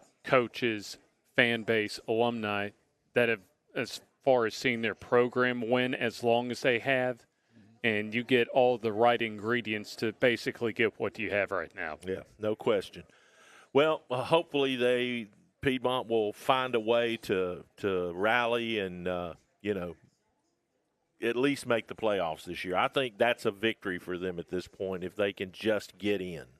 Yeah, and I go back to the discussion about Raleigh Pinto. He was a big part of their game plan last week, and now they got to find another big part of their game plan. All right, other games on the schedule for local teams that kind of stick out to me. I see this game at Pleasant Valley with Raglan as a trap game for the Raiders. I hope they come into this ready to play and aren't looking too far ahead for Locust Fork, which was a huge region game for them next week on the road. Yeah, this game didn't go well for them last year, and again, there's a whole different feel at Pleasant Valley this year. I think Raglan lost some kids from last year too, so I've picked Pleasant Valley in this game. I think they'll do well. All right, well we'll find out. Another game that's I think of interest is Wadley and Randolph County playing this week, and I think they're both unbeaten. It could be a long night for the Tigers. This Wadley team is serious. I think it was 40-34 in overtime last year. And Wadley's clearly a better team this year than they were last year, so that is going to be a great matchup. Let's see. Okay, here's a good one. Pisgah at Sylvania. Sylvania should win this game, Joe, but Pisgah is for real. That's a really good football team. That's some mountain-on-mountain football right there. Yeah. And Sylvania's got some mountains up front. What do you think of Reeltown at Cleburne County? I mean, we saw Cleburne County this past week. They're a run-first football team. They're like, stop us if you can. But Reeltown's going to bring a quality program into Ellie Bell Field. Well, I want to know if that game will get done before 9 o'clock, if both teams are going to keep it on the ground for the entire game. But for Cleburne County especially, it's going to have a little bit of a like a first-round playoff game type of feel for them, especially with how big the win for Cleburne County was against Munford last week. That puts them in excellent position as far as, at least at the very worst, getting that number 4 spot out of Region 4 in Class 4A. So I think this is kind of a good measuring stick for Cleburne County, especially if and presumably when they go into the postseason in November. Joe, the White Plains Hoax Bluff matchup is going to give Blake Jennings some serious answers about his football team, because Hoax Bluff will hit you in the mouth. Yeah, they got a lot of size up front. They're physical. I'm interested to see how White Plains comes out in this game for the same reason that we talked about with Anniston. Just everything with last week, and plus they've had any bumps and bruises they've had. I know they didn't want last week off, but they've had a chance to maybe get those ironed out a little bit. Oh, Alexandria and Central Clay County. The Valley Cubs host this game. This was originally on our Game of the Week schedule for this week, and with the slow start that Alexandria's had and the good start Central Clay's had, we kind of opted to go a different direction. But sooner or later, something good's got to happen for the Valley Cubs. Yeah, it almost happened 2 weeks ago with Lincoln, and I think they were leading that game in the fourth quarter, if memory serves, and then things didn't go well in the fourth quarter. But you kind of got the feeling then that Alexandria was maybe starting to find it, and then they had a tough week. Springville to me was a bit of a revelation last week. Somebody mentioned to me earlier, I was 18-2 on picks last week, but man, those two misses were bad. Boaz and Southside Gadsden. Of course, Southside doesn't have Gage Naismith. He's done for the season, but they've managed to string together some good nights. Well, I'll tell you what, Miles Holcomb's done a nice job of progressively building that Southside Panther football program. Boaz has actually made some improvement from last year as well, so an interesting non-region game, and for Southside especially, this is kind of almost a look-ahead game for them as far as their big region matchup next week against Leeds. So that's a game that they had to be ready for at home this week. All right, the graphics on the screen tell us it is time to say goodnight. Our 90 minutes for this Tuesday are done. We will see you Friday night out at the Creek Bank for Jacksonville and Ohatchee. For Joe Medley, for James Hardy, Jim Jacobs, for the rest of the FNN crew, good night from Strutt's Wings in Oxford. We'll see you Friday from the Creek Bank.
Ignition sequence start. 6, 5, 4, 3, 2, 1, 0. All engine running. Liftoff.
And we welcome you to newly renovated Golden Eagle Stadium here in Jacksonville on the campus of Jacksonville High School as another rivalry matchup awaits us here on the FNN High School Football Game of the Week, presented to you this week by our friends at Southeastern Utility Services, and our countdown to kickoff brought to you by S&H Waterproofing and Construction, with superior solutions in foundation repair, encapsulation, mold removal, waterproofing, and more. A couple of longtime rivals here in Calhoun County go at it as Jacksonville and Anniston both come in at 2-1, facing a critical region matchup that could possibly determine which one of these teams could get a home playoff spot later on in the regular season and in the postseason. We welcome you in once again to the FNN High School Football Game of the Week. James Hardy with you, Coach Eddie Bullock alongside me as always, and the rest of our FNN crew. And Coach Eddie, always an exciting week when it comes to a rivalry matchup. And these two teams, especially for Anderson, as far as one of their highlights of the season last year, came in this rivalry matchup almost exactly a year ago. Absolutely. They played a tough game, and I believe Jacksonville was leading until they got down to the end of the game, and Anderson was able to put together a couple of drives and pull the game out. And obviously Anniston, a new look as far as Cam Sandlin gone, Jalen Cunningham gone, a lot of their other key contributors, and Coach Rico White left for Huntsville for Mae Jemison after the conclusion of the 2022 season. But so far, through the first 3 games of the season, Coach Rico Jackson has done a really solid job with this 2023 squad. They're coming off of their best performance of the season in a region win at Munford last week. Absolutely. They were able to put together a great win, put together some strings, and play some pretty solid football, you know, and it's always good to win a region win. And on the flip side for Jacksonville, they're also coming in with a 2-1 record. They're coming off, however, of a tough region loss against one of the top teams in Class 4A in Handley. In fact, that was a back-and-forth ball game between those two teams, Eddie, as Handley was able to pull it out in the fourth quarter, 32-24. But this Jacksonville team, one of the best squads, at least here in Jacksonville, that Clint Smith has had. Absolutely, and you know, like you said, they actually were leading Handley. Went up 24-20, you know, late in the game, and they weren't able to sustain that lead. So that's sort of going to be the question with Anderson tonight, that if Jacksonville get ahead, you know, because they done it against them last year, and they done it against Handley this year. So the question going to be whether or not they can, you know, if they get ahead, if they can sustain a lead, you know. And obviously a lot to prove. This is homecoming, by the way, for Jacksonville, as the homecoming festivities underway for our pregame. But when you look at this game, a lot of impact players on both sides. First, for Jacksonville, obviously it starts with one of the best quarterbacks, Eddie, in Class 4A, and Jim Ogle. Absolutely. That's Coach O's son, you know, and Coach O and I are good friends, and I can remember when he was younger and Coach O was kind of grooming him, you know. I used to come up to Jacksonville and see him running around and throwing the football, you know, and never thought he would be as big as he is and, you know, have such a great arm as he does. But you can tell he's a coach's son. And then on Anniston, you have another D1 commit, an SEC commit at Auburn as far as Jaden Lewis is concerned. Well, you got Jay Money there, and he does a little bit of it all, you know. He can play DB, he can return punch, return kicks, and you know, he basically probably the best athlete they got on the squad. So he can do several different things. And speaking of doing everything, that's exactly what another pair of Eagles, not too far away from here in Hoax Bluff, did against their longtime rival in Glencoe, as they led from wire to wire and dominated Glencoe in our FNN Game of the Week last week. He's a member of the junior varsity and varsity football team. To go off of Cornejo's 8-yard gain as Cornejo up the middle. He'll have the first down and a lot more as he's deep into Piedmont territory and drags the tackler with him. Woods also in the game as Cornejo. At Farmers and Merchants Bank, we're showing off our school spirit with our newly designed vertical Spirit debit cards. Now these are customized with your favorite school's logo, and half of every Spirit card purchased goes toward your school. So, show off your colors and support your local school with the FNN Spirit Debit Card. You can learn more at fnn.bank. Member FDIC.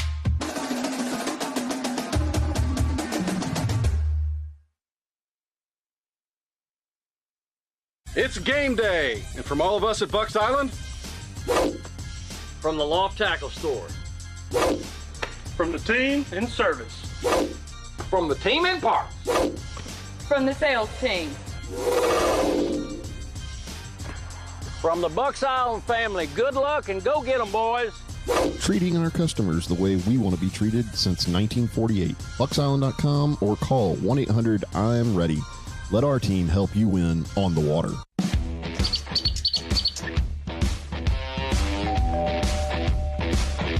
Hi, welcome to Classic 13. How can I help you? I was thinking about getting a tattoo. Do you want to make an appointment? No, we take walk-ins every day. Let's find someone to help you. Follow me. Hey, if you'll have a seat right here. Thank you.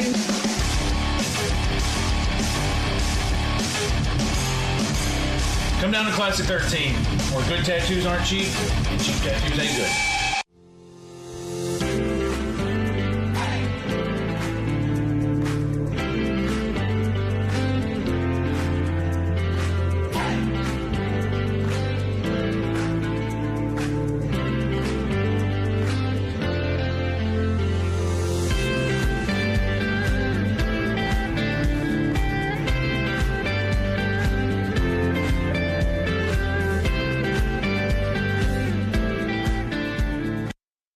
Food Barn in Raglan offers the best in good old-fashioned hometown service when you're shopping for groceries, plus the latest ways to get great food specials your way. Click on RaglanFoodBarn.com. Follow the Food Barn on Facebook and listen to the River for weekly specials. Where you can get everything you need from down on the farm and it won't cost you a leg or an arm. And they're open 7 days a week. For the best cuts on quality meats, great service, and great prices, it's the Food Barn in Raglan. The Calhoun County Commission, made up of Fred Wilson, Danny Shears, Carolyn Henderson, Terry Howell, and Lee Patterson, ask you to take a look at what Calhoun County has to offer. Our beautiful parks, neighborhoods, recreational facilities, historic sites, and museums. Our citizens enjoy a high quality of life and strongly support the arts. If you're considering expanding or starting a new business, take a look at Calhoun County. You'll be glad you did.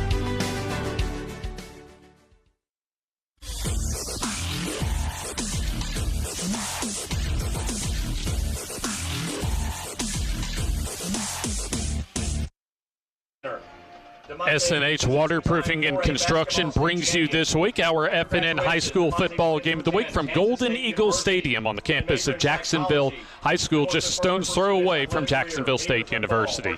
James Hardy with you as our countdown to kickoff also presented this week. Check that by SNH Waterproofing, Southeastern Utility, presenting our FNN Game of the Week. And we'll bring in Jim Jacobs because not only our game tonight, a big one, but a lot of teams looking to contend as far as their regions across the state of Alabama tonight. To come here, Adams. Tonight, Kiera is being escorted and by first off, mother, Corey Adams. We'll start off with Talladega at Munford, an important game for both teams, guys. Absolutely. I think Talladega's winless at this point, and Munford need a win to get on track. And, I believe Munford may have a little bit too much experience for them. I think Munford will come out with the win tonight. Yeah, I think the home field advantage, guys, very important for Munford. Talladega looking to stop a lengthy losing streak over about a year and a half now, and Munford a key game next week, so they need to win tonight. And with that, I'll take Munford. Sophie is the daughter of Dee Lambat and granddaughter of Patricia Lambat.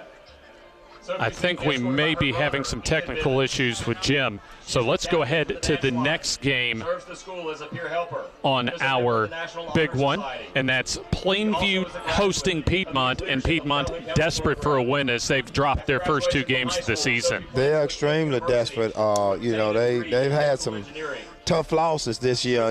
Play some tough teams, even from the Jamboree, from playing Fife. So I think that they got to do something to come up with a win, and I think tonight may be the night that they go in and maybe squeak out a win at Plainview.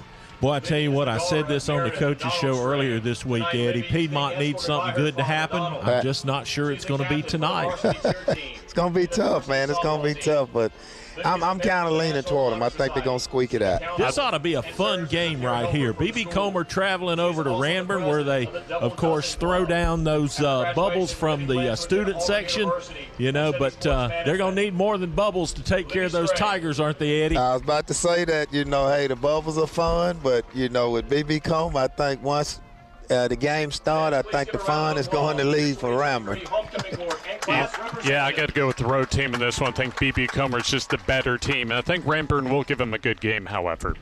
And how about this one? A couple of teams that need some wins pretty bad. Lincoln at Alexandria tonight. Coach, if the ghost ever comes to work, it needs to be tonight. Absolutely. They got a lot going on out there. I think Alexandria right now is in an identity crisis, and I think they got to try to find some type of identity, and I think tonight they'll put it together, and I think they'll come up with a win against Lincoln at home. Yeah, I agree with you. Desperate times for both programs right now. Give me the home team, especially one of the toughest environments in the area.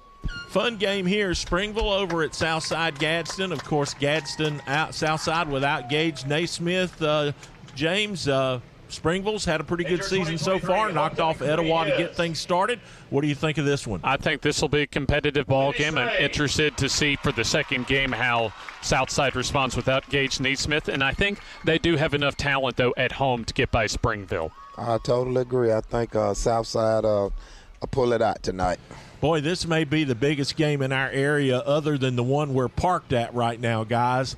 Unbeaten Sylvania at unbeaten Ohatchee. Both of them are now top 10 teams, and I think the winner that comes out of this one tonight is in the driver's seat in that Class 3A Region 6. Well, I agree.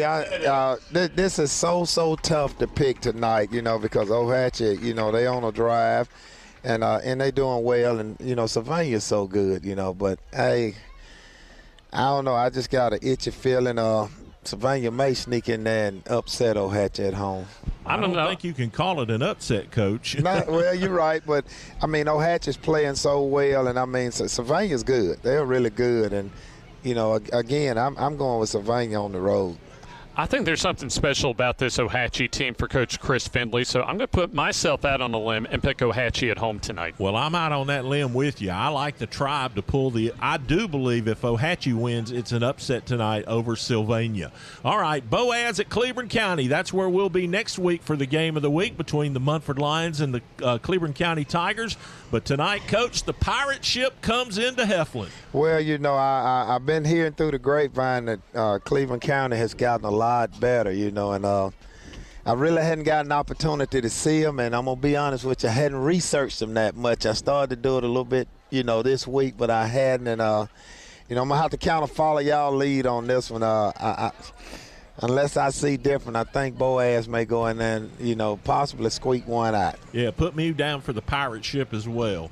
I think I'm going to go with Cleburne County tonight, already off to a solid start and a couple of good road wins this year as well. Big game here tonight, guys. Pleasant Grove and Ramsey. Ramsey, of course, the defending state champs. Who do you like in this one, Coach? Well, I know both of those guys. I know Coach Jackson at Ramsey, and then I know Coach Lanham at Pleasant Grove. And I think it's going to be tough, but I think Pleasant Grove may go in there and give them a few problems. I'm going to lean with the boys from Pleasant Grove.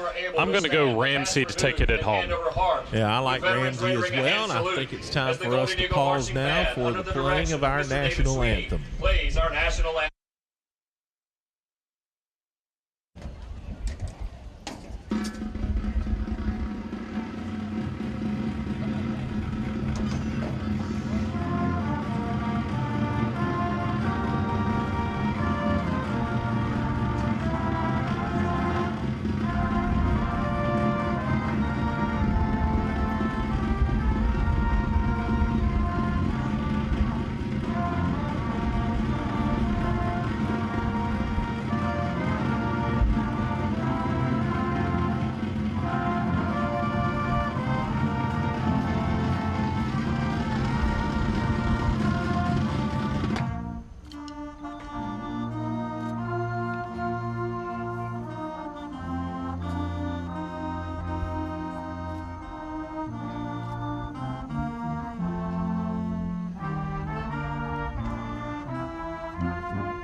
The Jacksonville High Marching Band with our national anthem as our countdown to kickoff continues as we take a look at some more of the big ones across the state and a big one up in center this evening between Cherokee County and Oneonta. Might have saved the best one for last, Coach.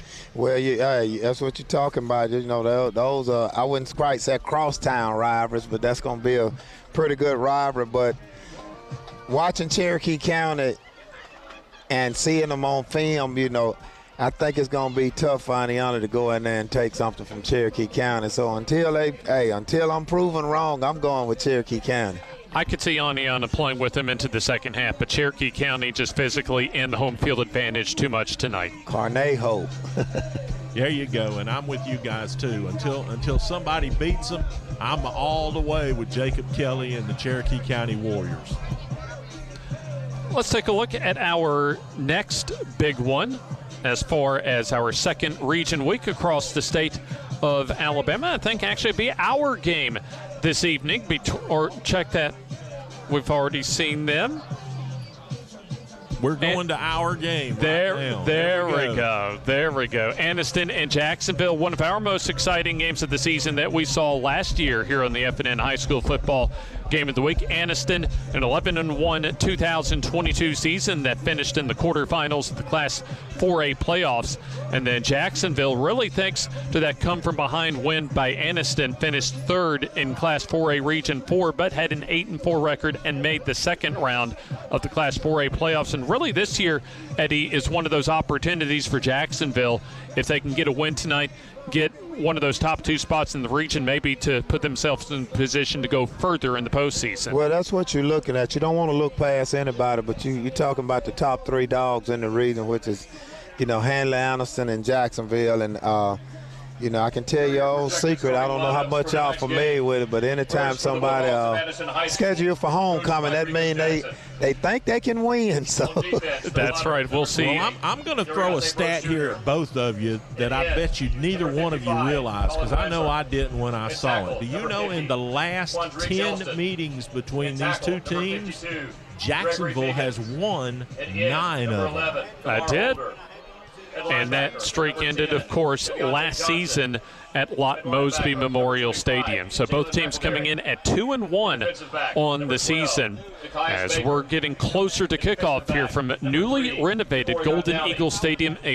Basically has the feel of a brand spanking new facility here in Jacksonville. The toss of the coin and the captain's meetings still to come as we'll take this time out here on the FNN High School Football Game of the Week as SNH Waterproofing and Construction presents our countdown to kickoff.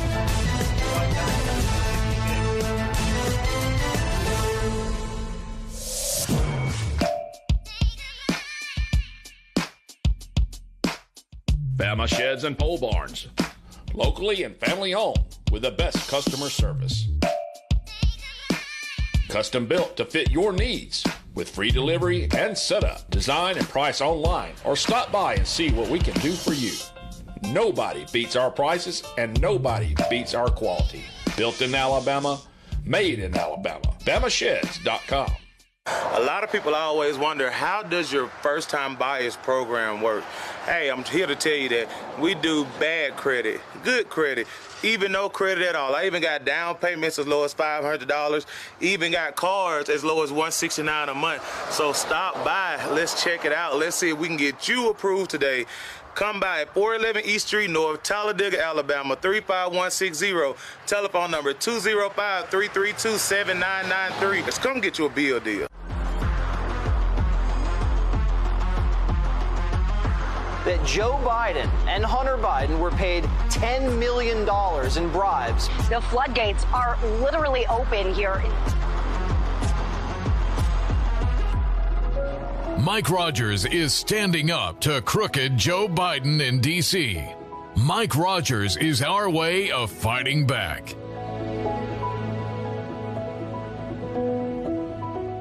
Your neighborhood Grub Mart is your one-stop shop for everything you need when you're on the go. Grub Mart features the best prices on Coke and Pepsi products and is the home to the 99-cent bag of ice every day. And Grub Mart is your exclusive home for the popcorn bucket. Purchase yours for only $5.99, then bring it for free refills throughout the year. And save every day with your Grub Mart Super Saver Card. When you're on the go, it's good to know Grub Mart has everything you need. Gas, diesel, and delicious Oleo donuts. In business over 78 years, visit your local Grub Mart today.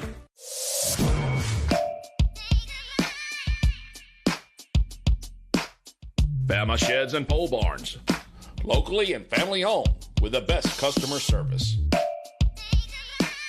Custom built to fit your needs with free delivery and setup. Design and price online or stop by and see what we can do for you. Nobody beats our prices and nobody beats our quality. Built in Alabama, made in Alabama. BamaSheds.com. Advantage Tire and Alignment on Highway 202 in Anniston is so much more than just a new tire and rim shop. There's not enough time in this ad to tell you all the many things they can do to help keep your car in tip-top shape. Advantage Tire uses ASE certified technicians, so you know any work done is top-notch.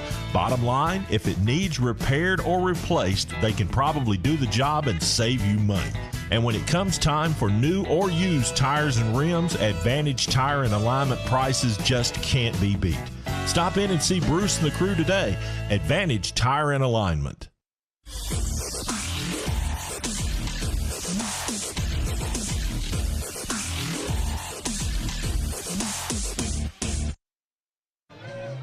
SNH Waterproofing and Construction presents our countdown to kickoff and our FNN game of the week this evening by Southeastern Utility Services, LLC. Get a quote from them at 256-295-3945. James Hardy along with Coach Eddie Bullock, Jim Jacobs, and the rest of our FNN crew, as there you see just minutes away from getting things started here in Jacksonville at Golden Eagle Stadium, as this is a newly renovated facility with, in fact, a newly installed field turf placed on to the playing surface prior to the start of this 2023 season. This is the second home game for Jacksonville this year as they open up their home schedule 2 weeks ago with a 45-21 win over Alexandria. Last week for Jacksonville, it was a 32-24 loss in the region opener at Handley.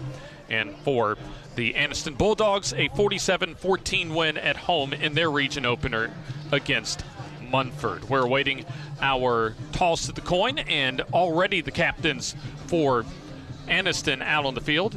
It is Takorian Downey, Love Kirby, Jaden Lewis, and Colin Wansart, the quartet of captains for Anniston.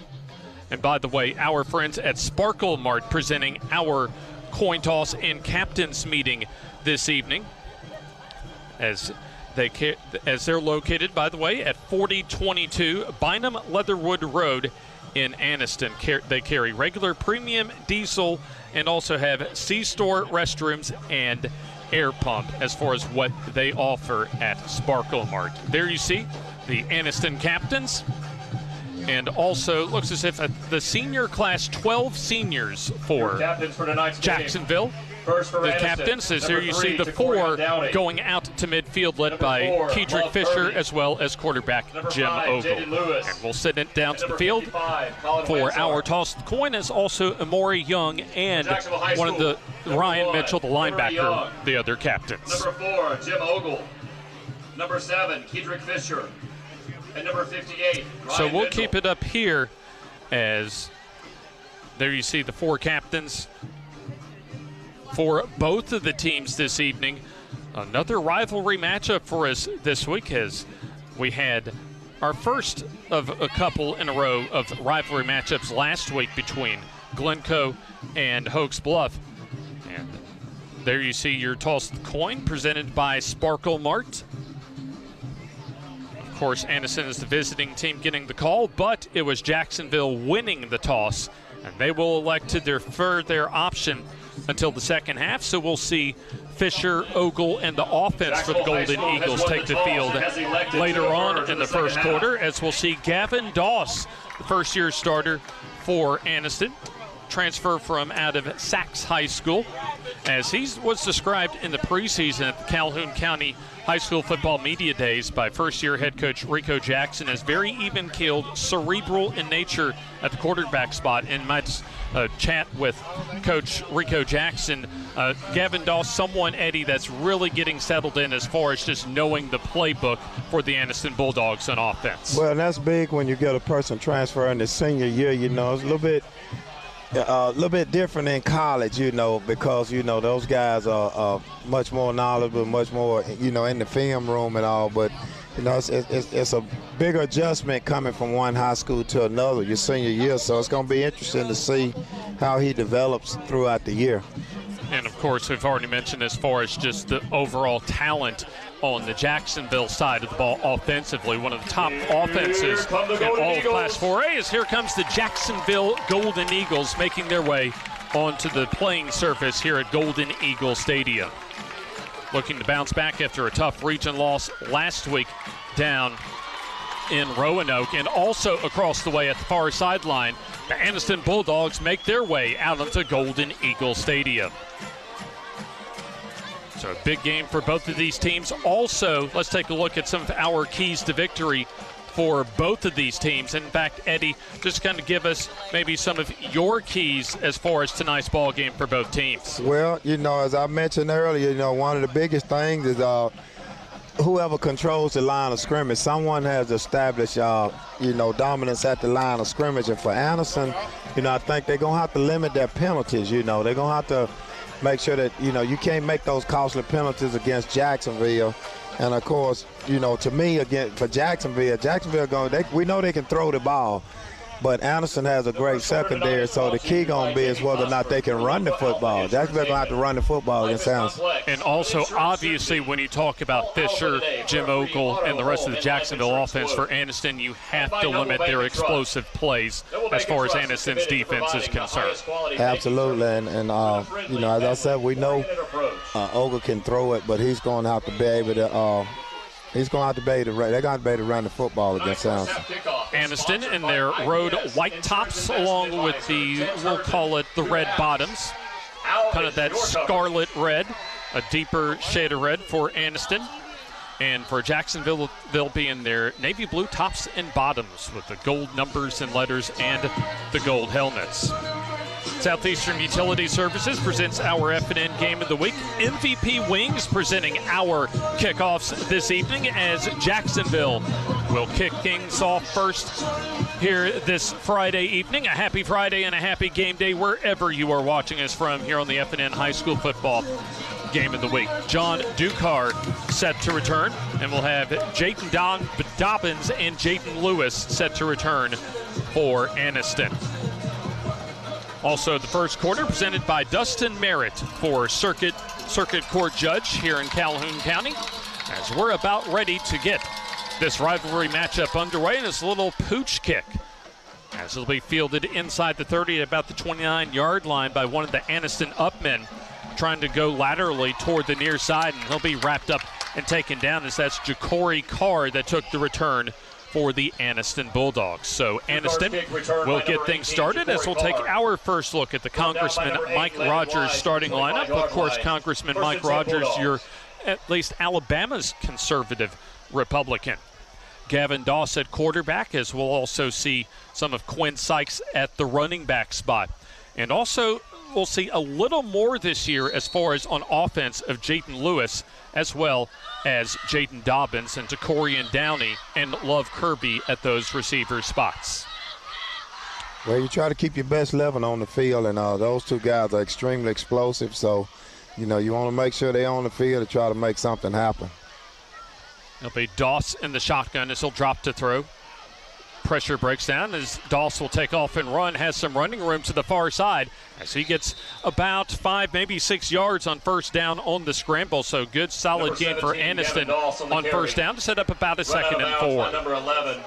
So looking at the defense for Jacksonville, Zay Moore, the cornerback on the tackle. We'll also see Lewis Biddix as well as Ellis and Peeler along the front line, along the defensive front for the Golden Eagles.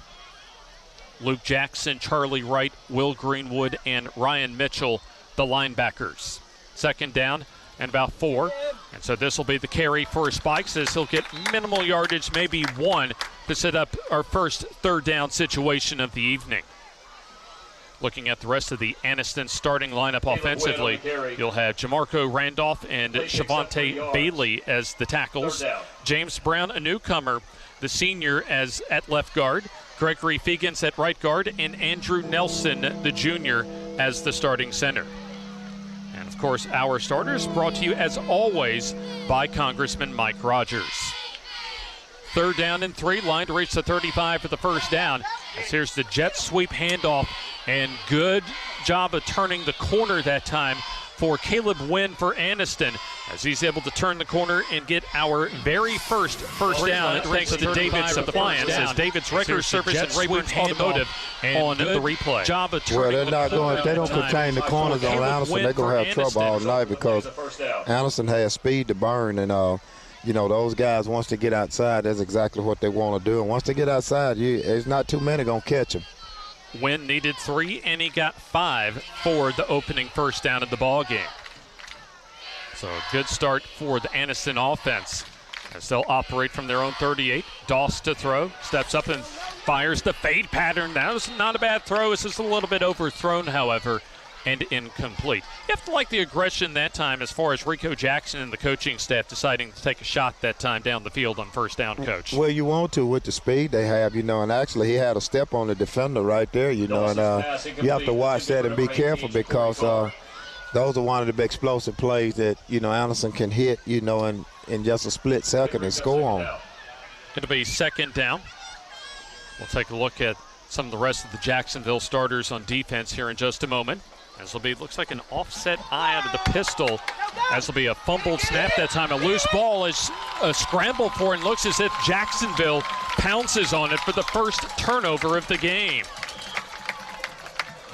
Well, that was the first mistake right there, and I don't know if they was looking at sideline to try to get a new play or get a set, Amori Young looks as if came to the bottom of the pile, but I think they're going to say that Aniston, thanks to Caleb Wynn, was able to come out with the football. So that is a big break, at least for Aniston, to preserve possession, as it'll be a third down and long coming up close to their 20 with the nose of the football about the 22-yard line. Well, actually, that's great because you don't want to give Jacksonville the ball down there, almost in the red zone. So that's a great hustle play by Anderson right there to recover that fumble. So it'll be third down and about 26 yards to go. Line to reach at the first down, the 48-yard line, their own for Aniston. Twin receivers to each side as Doss will keep it himself and will at least protect the football this time and get across the 25 to about the 26, about a solid 4 yards, and it's going to be punting time for the first time this evening for the Aniston Bulldogs. Brought down by number 17, so Aniston got an initial first down, almost turned it over, but fortunate to get the ball back, and they're going to punt the football away, and we're going to have twin returners coming up for Jacksonville, led by Kedrick Fisher. Well, that was a great job by Anderson getting back on it today. And, of course, you want to do something conservative. Coach Jackson did a great job by not trying to make a big play, just giving them something just to, maintain possession. T.J. Wilson also returning. This will be punting time for the Bulldogs. Actually, a pretty solid punt that time as that goes out of bounds around the 40-yard line. So it'll be a first down and 10 coming up, and the first time that we'll see Jim Ogle and the Jacksonville offense come out onto the field. Looking at their Congressman Mike Rogers starting lineup, you'll have Zay English at running back, also Jackson Bonner kind of at a tight end, H-back, fullback combo position. Kedrick Fisher, check that, the first team All-State receiver last year at one of the receiver spots. Also Monty Sinclair and Amori Young, the other receivers. It'll be a first down and 10 as they'll line up the football about the 42-yard line. Starters on defense here in just a moment. This will be, looks like there's the snap, and this will be the gift right up the middle to English. Snap that time, a loose ball right into the teeth of the Aniston defense. Looks about we'll call it a yard, maybe a yard for the first turnover of the game. Down and 8. Looking at the Jacksonville offensive line, you'll have Ryan Mitchell, the starting center, along with Ben Pridgeon at left guard, Garrick Strain at right guard, Drake Lee, the right tackle, and Braden Ball at left tackle. So it'll be second down and 9 as he'll officially call English's first carry of the night a 1-yard gain. There's a snap in English on the stretch give as he'll go off the right side and get across about the 45 to the 46-yard line, as you'll have Kamar Holder, one of those players for Aniston, as well as Love Kirby coming up with the tackle. English on the carry. Love Kirby, one of the returning starters from the 2022 quarterfinal round team as far as Aniston's 11-1 season last year. Obviously, he's one of those key returners for Aniston, along with Jaden Lewis, who plays at safety for the Bulldogs.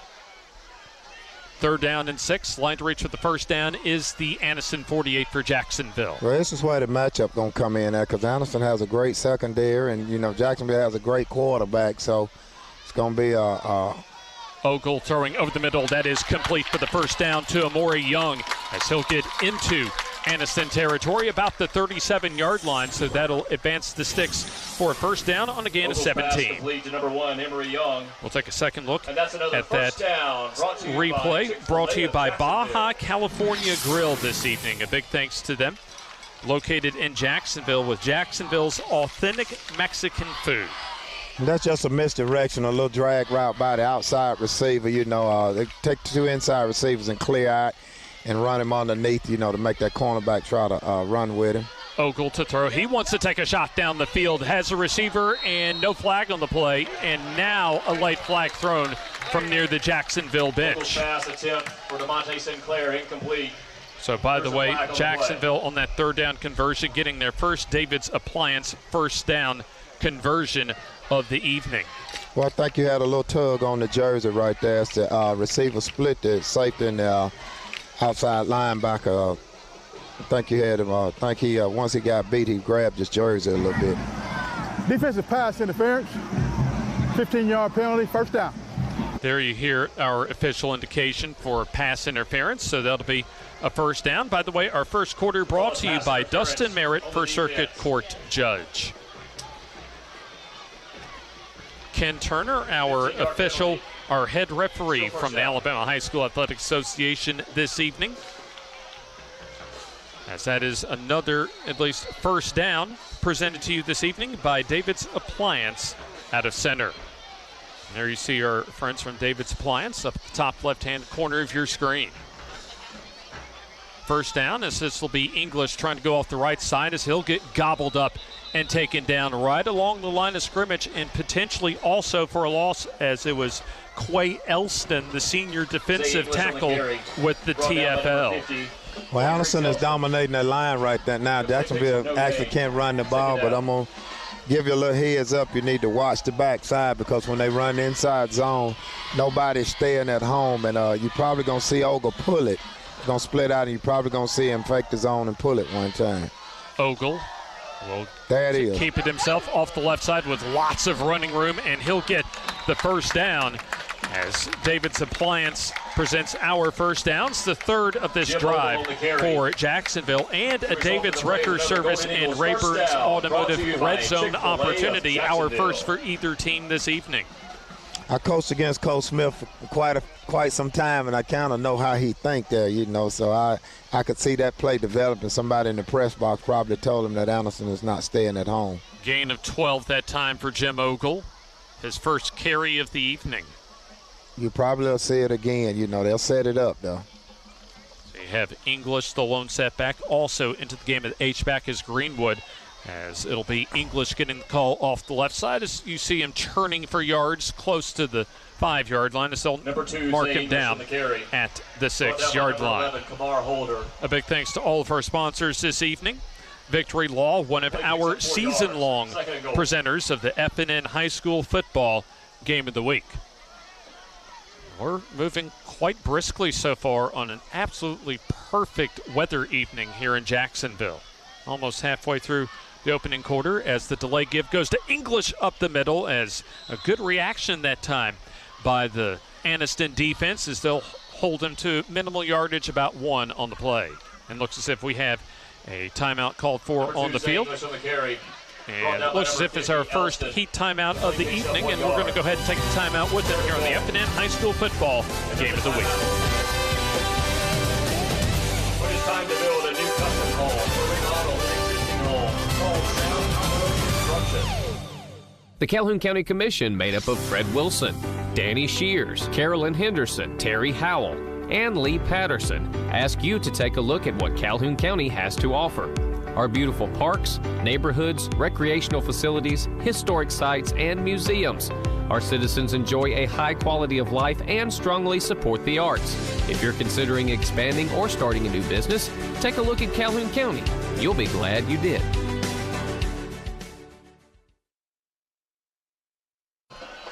From Golden Eagle Stadium here in Jacksonville, James Hardy, Coach Eddie Bullock, and the rest of our FNN crew on the FNN High School Football Game of the Week, brought to you this week by Southeastern Utility Services, and our first quarter brought to you as well by our friend at least, Dustin Merritt, for Circuit Court Judge, who we will be visiting, expecting a visit from him at halftime.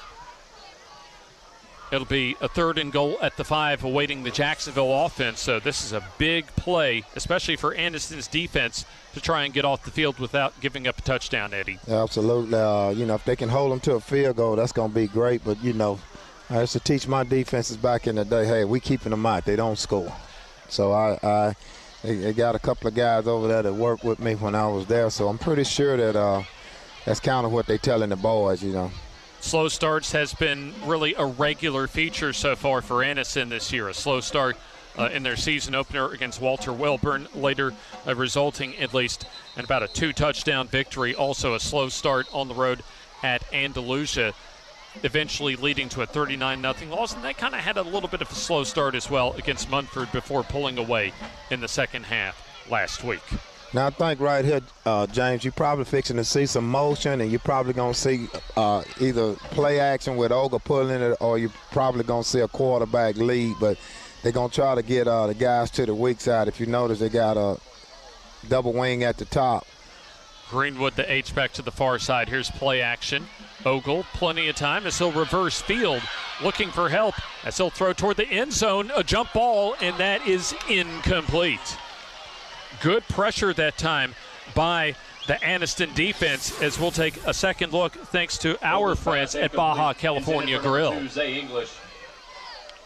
There's the pressure applied by Holder, and then a jump ball and good hands that time on defense by one of those reserve defensive backs in Takias Baker. So it'll be a field goal coming up for Dukar.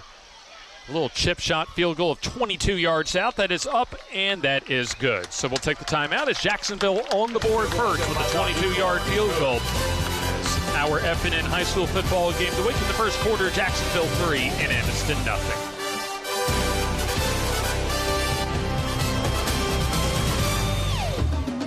At Farmers and Merchants Bank, we're showing off our school spirit with our newly designed vertical Spirit debit cards.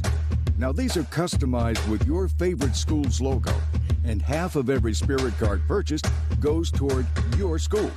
So, show off your colors and support your local school with the FNM Spirit debit card. You can learn more at fnm.bank. Member FDIC.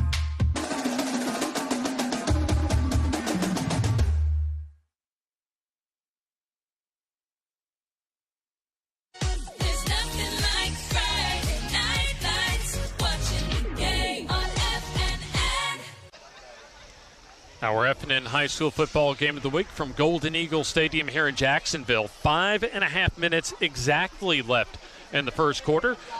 Jacksonville was able to drive the field, Eddie, that time in their opening drive, but give credit to Anniston for at least stiffening up inside the red zone and only surrendering a field goal. Well, that situation for both sides, you look at it as a win-win. Anniston had the ball and was moving it, and unfortunate snap, and they were able to get a good punt, and then Jacksonville was driving the football. But, in a situation like that, Anniston, you want to hold them to a field goal to keep them out. So, it's kind of we got a score, but Anniston, we didn't give up a touchdown. So, you still got a pretty even ball game right here. Southeastern Utility Services presents this week's FNN High School football game of the week as we have yet another Jacksonville MVP Wings kickoff upcoming. So Dukar making a 22-yard field goal. There you see Southeastern Utility Services presenting our FNN game of the week this week. Also, our longtime friends at FNN Bank also once again joining us for season-long coverage this year in 2023 of the FNN High School football game of the week. Drive for Jacksonville in their opening offensive drive. Game started about their own 42-yard line. They were able to drive about the 5-yard line. So that was a 53-yard drive, as there you see MVP Wings coming off. And obviously your football Fridays and college football Saturdays, a good time to go buy MVP Wings and pick you up some ribs or wings for the big game. Another short kickoff by Dukar as Carr once again returns it and gives Anniston some solid field position at their own 35-yard line. Well, they're going to sky kick it, and they're going to try to keep it away from Jaden Lewis, because he he can break one at any time. So, you know, the best defense is to keep it away from him. Don't let him touch it. You know a thing or two about that, Eddie. Yeah, absolutely. Jaden Lewis also in the Anniston's season opener had 4 touchdowns against Walter Wellborn. A couple of those coming on special teams. Absolutely. He did it in a variety of ways. So, you know, you want to keep it out of his hands. Doss in the shotgun. So wave a receiver to come on through. And it'll be the give to Sykes, who gets some pretty decent room, and he's out in the open field 40. Needs to get around a couple of defenders and deep into Jacksonville territory. A big play for the Anniston Bulldogs, as that'll be a first down thanks to our friends at David's Appliance. Absolutely. You can't miss no tackles up front with him, you know, and right there, that's a missed tackle. You had 4 guys that overran the play, and right here, you know, it's just athleticism kicked in, you know, and they just got too much speed, you know. It's speed to burn, you know. If you don't get them on the first try, you know, you're probably going to miss out. Baja California Grill giving us that second look at the 41-yard run by senior Quinn Sykes. So 1st and 10 at the Jacksonville 24-yard line. Golden Eagles showing blitz. There's a man in motion in Lewis, as it'll be the keeper for Doss. Good blocking on the right side as he's in the clear and into the end zone for the touchdown. We'll take a second look that time at Gavin Doss following some outstanding blocking on the right side of the offensive line, Eddie. That's a beautiful call right there. He faked the jet sweep, the inside zone, and he pulled it, and he just made a great read right there. I mean, you could have drove a tractor-trailer through that hole right there. It was wide open. 24-yard touchdown run. Thanks to that second look by Baja California Grill, Jacksonville's authentic Mexican restaurant. 2-point conversion attempt coming up. As it'll be Doss trying to round the corner, trying to get to the pylon. Is he in? Waiting for the official signal, and no, he's just about a half-yard shy of that 2-point conversion. But Anniston takes their first lead of the game thanks to a 24-yard touchdown run by Gavin Doss, as they have a 6-3 lead here on the FNN High School Football Game of the Week, brought to you by Southeastern Utility Services. Being born and raised in Calhoun County taught Dustin Merritt the value of integrity, humility, and community. Always guided by faith, grounded by family, and supportive of our communities, Dustin's a husband, father, lawyer, and a lifelong conservative Republican. After years as an attorney in private practice, Dustin's running for circuit judge in Calhoun and Cleburne counties. He'll carry the same values on the bench that he had growing up. In the March 5th Republican primary, vote Dustin Merritt for circuit judge.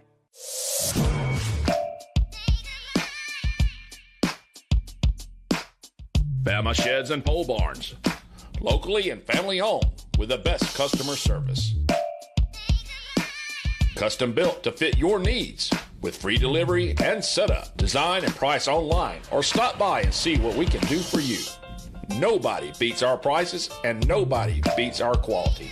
Built in Alabama, made in Alabama. BamaSheds.com. At Family Prosthetic and Medical Supply, we put you first. With more than 15 years' experience, our family-owned business provides a range of services such as custom prosthetics, sports bracing, diabetic shoes, and mobility. We are located centrally in Alexandria, Alabama. Give us a call today to set up a free evaluation appointment. Also, ask about home delivery.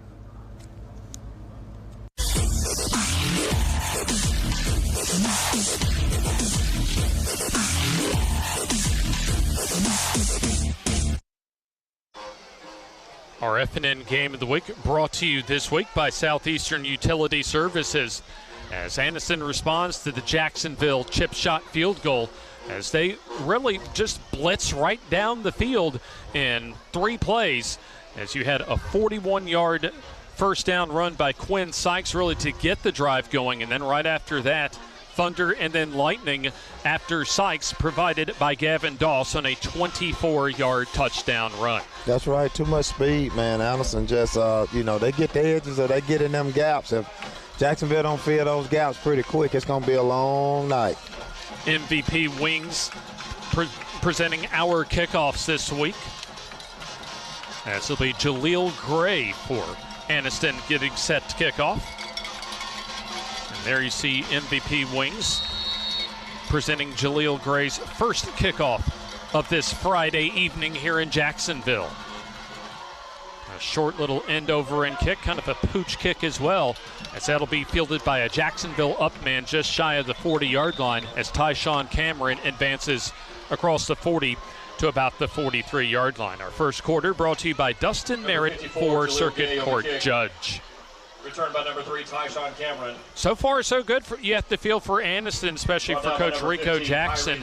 His offense starting to get into gear, and they certainly shown some big play abilities on that last drive offensively. Yeah, absolutely. Those 3 big plays, I mean, they made it happen. And then, the one good thing they was doing earlier was the defensive line was for Aniston was controlling the line of scrimmage. So, right now they besides that missed snap, they kind of outplaying Jacksonville right now.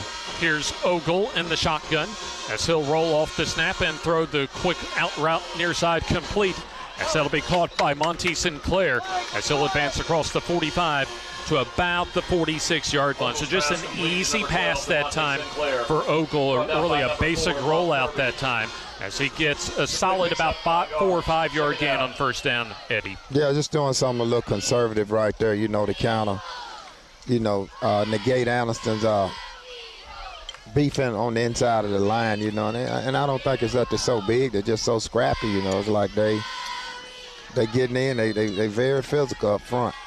So the 2nd down and 6 after a 4-yard pass completion, as we'll have a whistle and looks as if a flag on the play. We'll find out who gets the penalty. Prior to the snap, false start on the offense. So there you see an early start that time by the offensive line for Jacksonville. That will move it back 5 yards. By the way, further look at Aniston's defense. We'll see some Jalen McElderry at linebacker, an inside linebacker spot. Keviante Johnson, also an inside linebacker. LaDorian Tyson at an outside linebacker. Colin Wansart, holder, as well as Quandricus Elston up front. Jaden Dobbins and Damon Pope as far as those corners.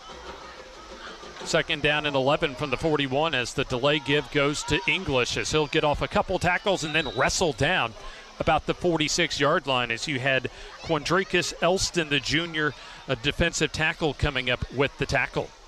Well, I think you might have had it. Jacksonville was close to turning up field on that motion on that last play, so that's something Coach Smith probably be discussing with him, because he looked like he was almost turning up field like Canadian football. Jaden Lewis and Takorian Downey, the rest of the Aniston defense when it comes to the safeties. 3rd down. And we'll call it 5 yards to go. Line to reach the Aniston 48, as rolling will be Ogle. Under pressure, has to throw, gets deflected, and is it intercepted? It might be intercepted, and if it is, and it is, that is a big turnover for Aniston. As coming up with the pick is Love Kirby. Absolutely. It got tipped at the line of scrimmage, and like I said, that ball can't hang in there because Aniston has a great secondary right here. We'll take a second look thanks to Baja California Grill. As there you see Wansart coming free. Right, he comes through right there, and he gets a tip on the ball right there. He gets a hand, and right there you see Kirby just now. It was actually a double coverage, so he just made a great effort play right there. I think that pass probably was going to be picked either way. I tell you what, Jim, Ogle's fortunate that wasn't returned to the house. 1st down now for Aniston, as they'll have it at the Jacksonville 43. Doss under pressure with a flag on the plays. He'll chunk it down the field with a receiver behind the defense, and it is picked off. Intercepted by Jacksonville. As we'll see who committed the penalty flag. As coming up with the interception that time was Zay Moore. Let's hold everything, though, and find out who committed the flag. Of course, if it's on Aniston, then that will be declined, but neither team's offense or defense has come off the field just yet. The legal shift on the offense. Penalty decline. 1st down, Jacksonville. So obviously illegal motion going on Aniston. So wave off that penalty as Zay Moore gets the interception.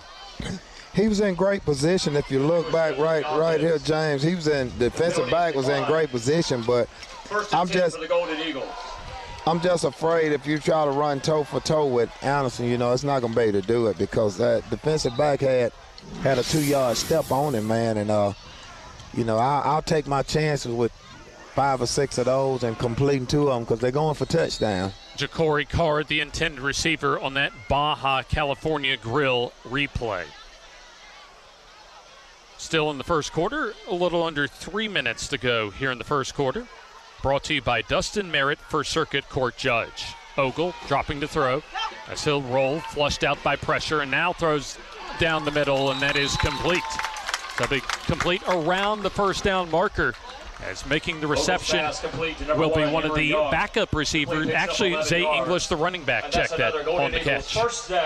So that is good enough, however, for the first down, the 4th of the evening, brought to you by David's Appliance and Center. Well, he just did a drag route all the way across on the quarterback sprint out, and that's a little bit easier for him to throw running to his right, being a right-handed quarterback. It's just tough for him to roll out to his left and make that same throw. Trips to the far side, one to the near side.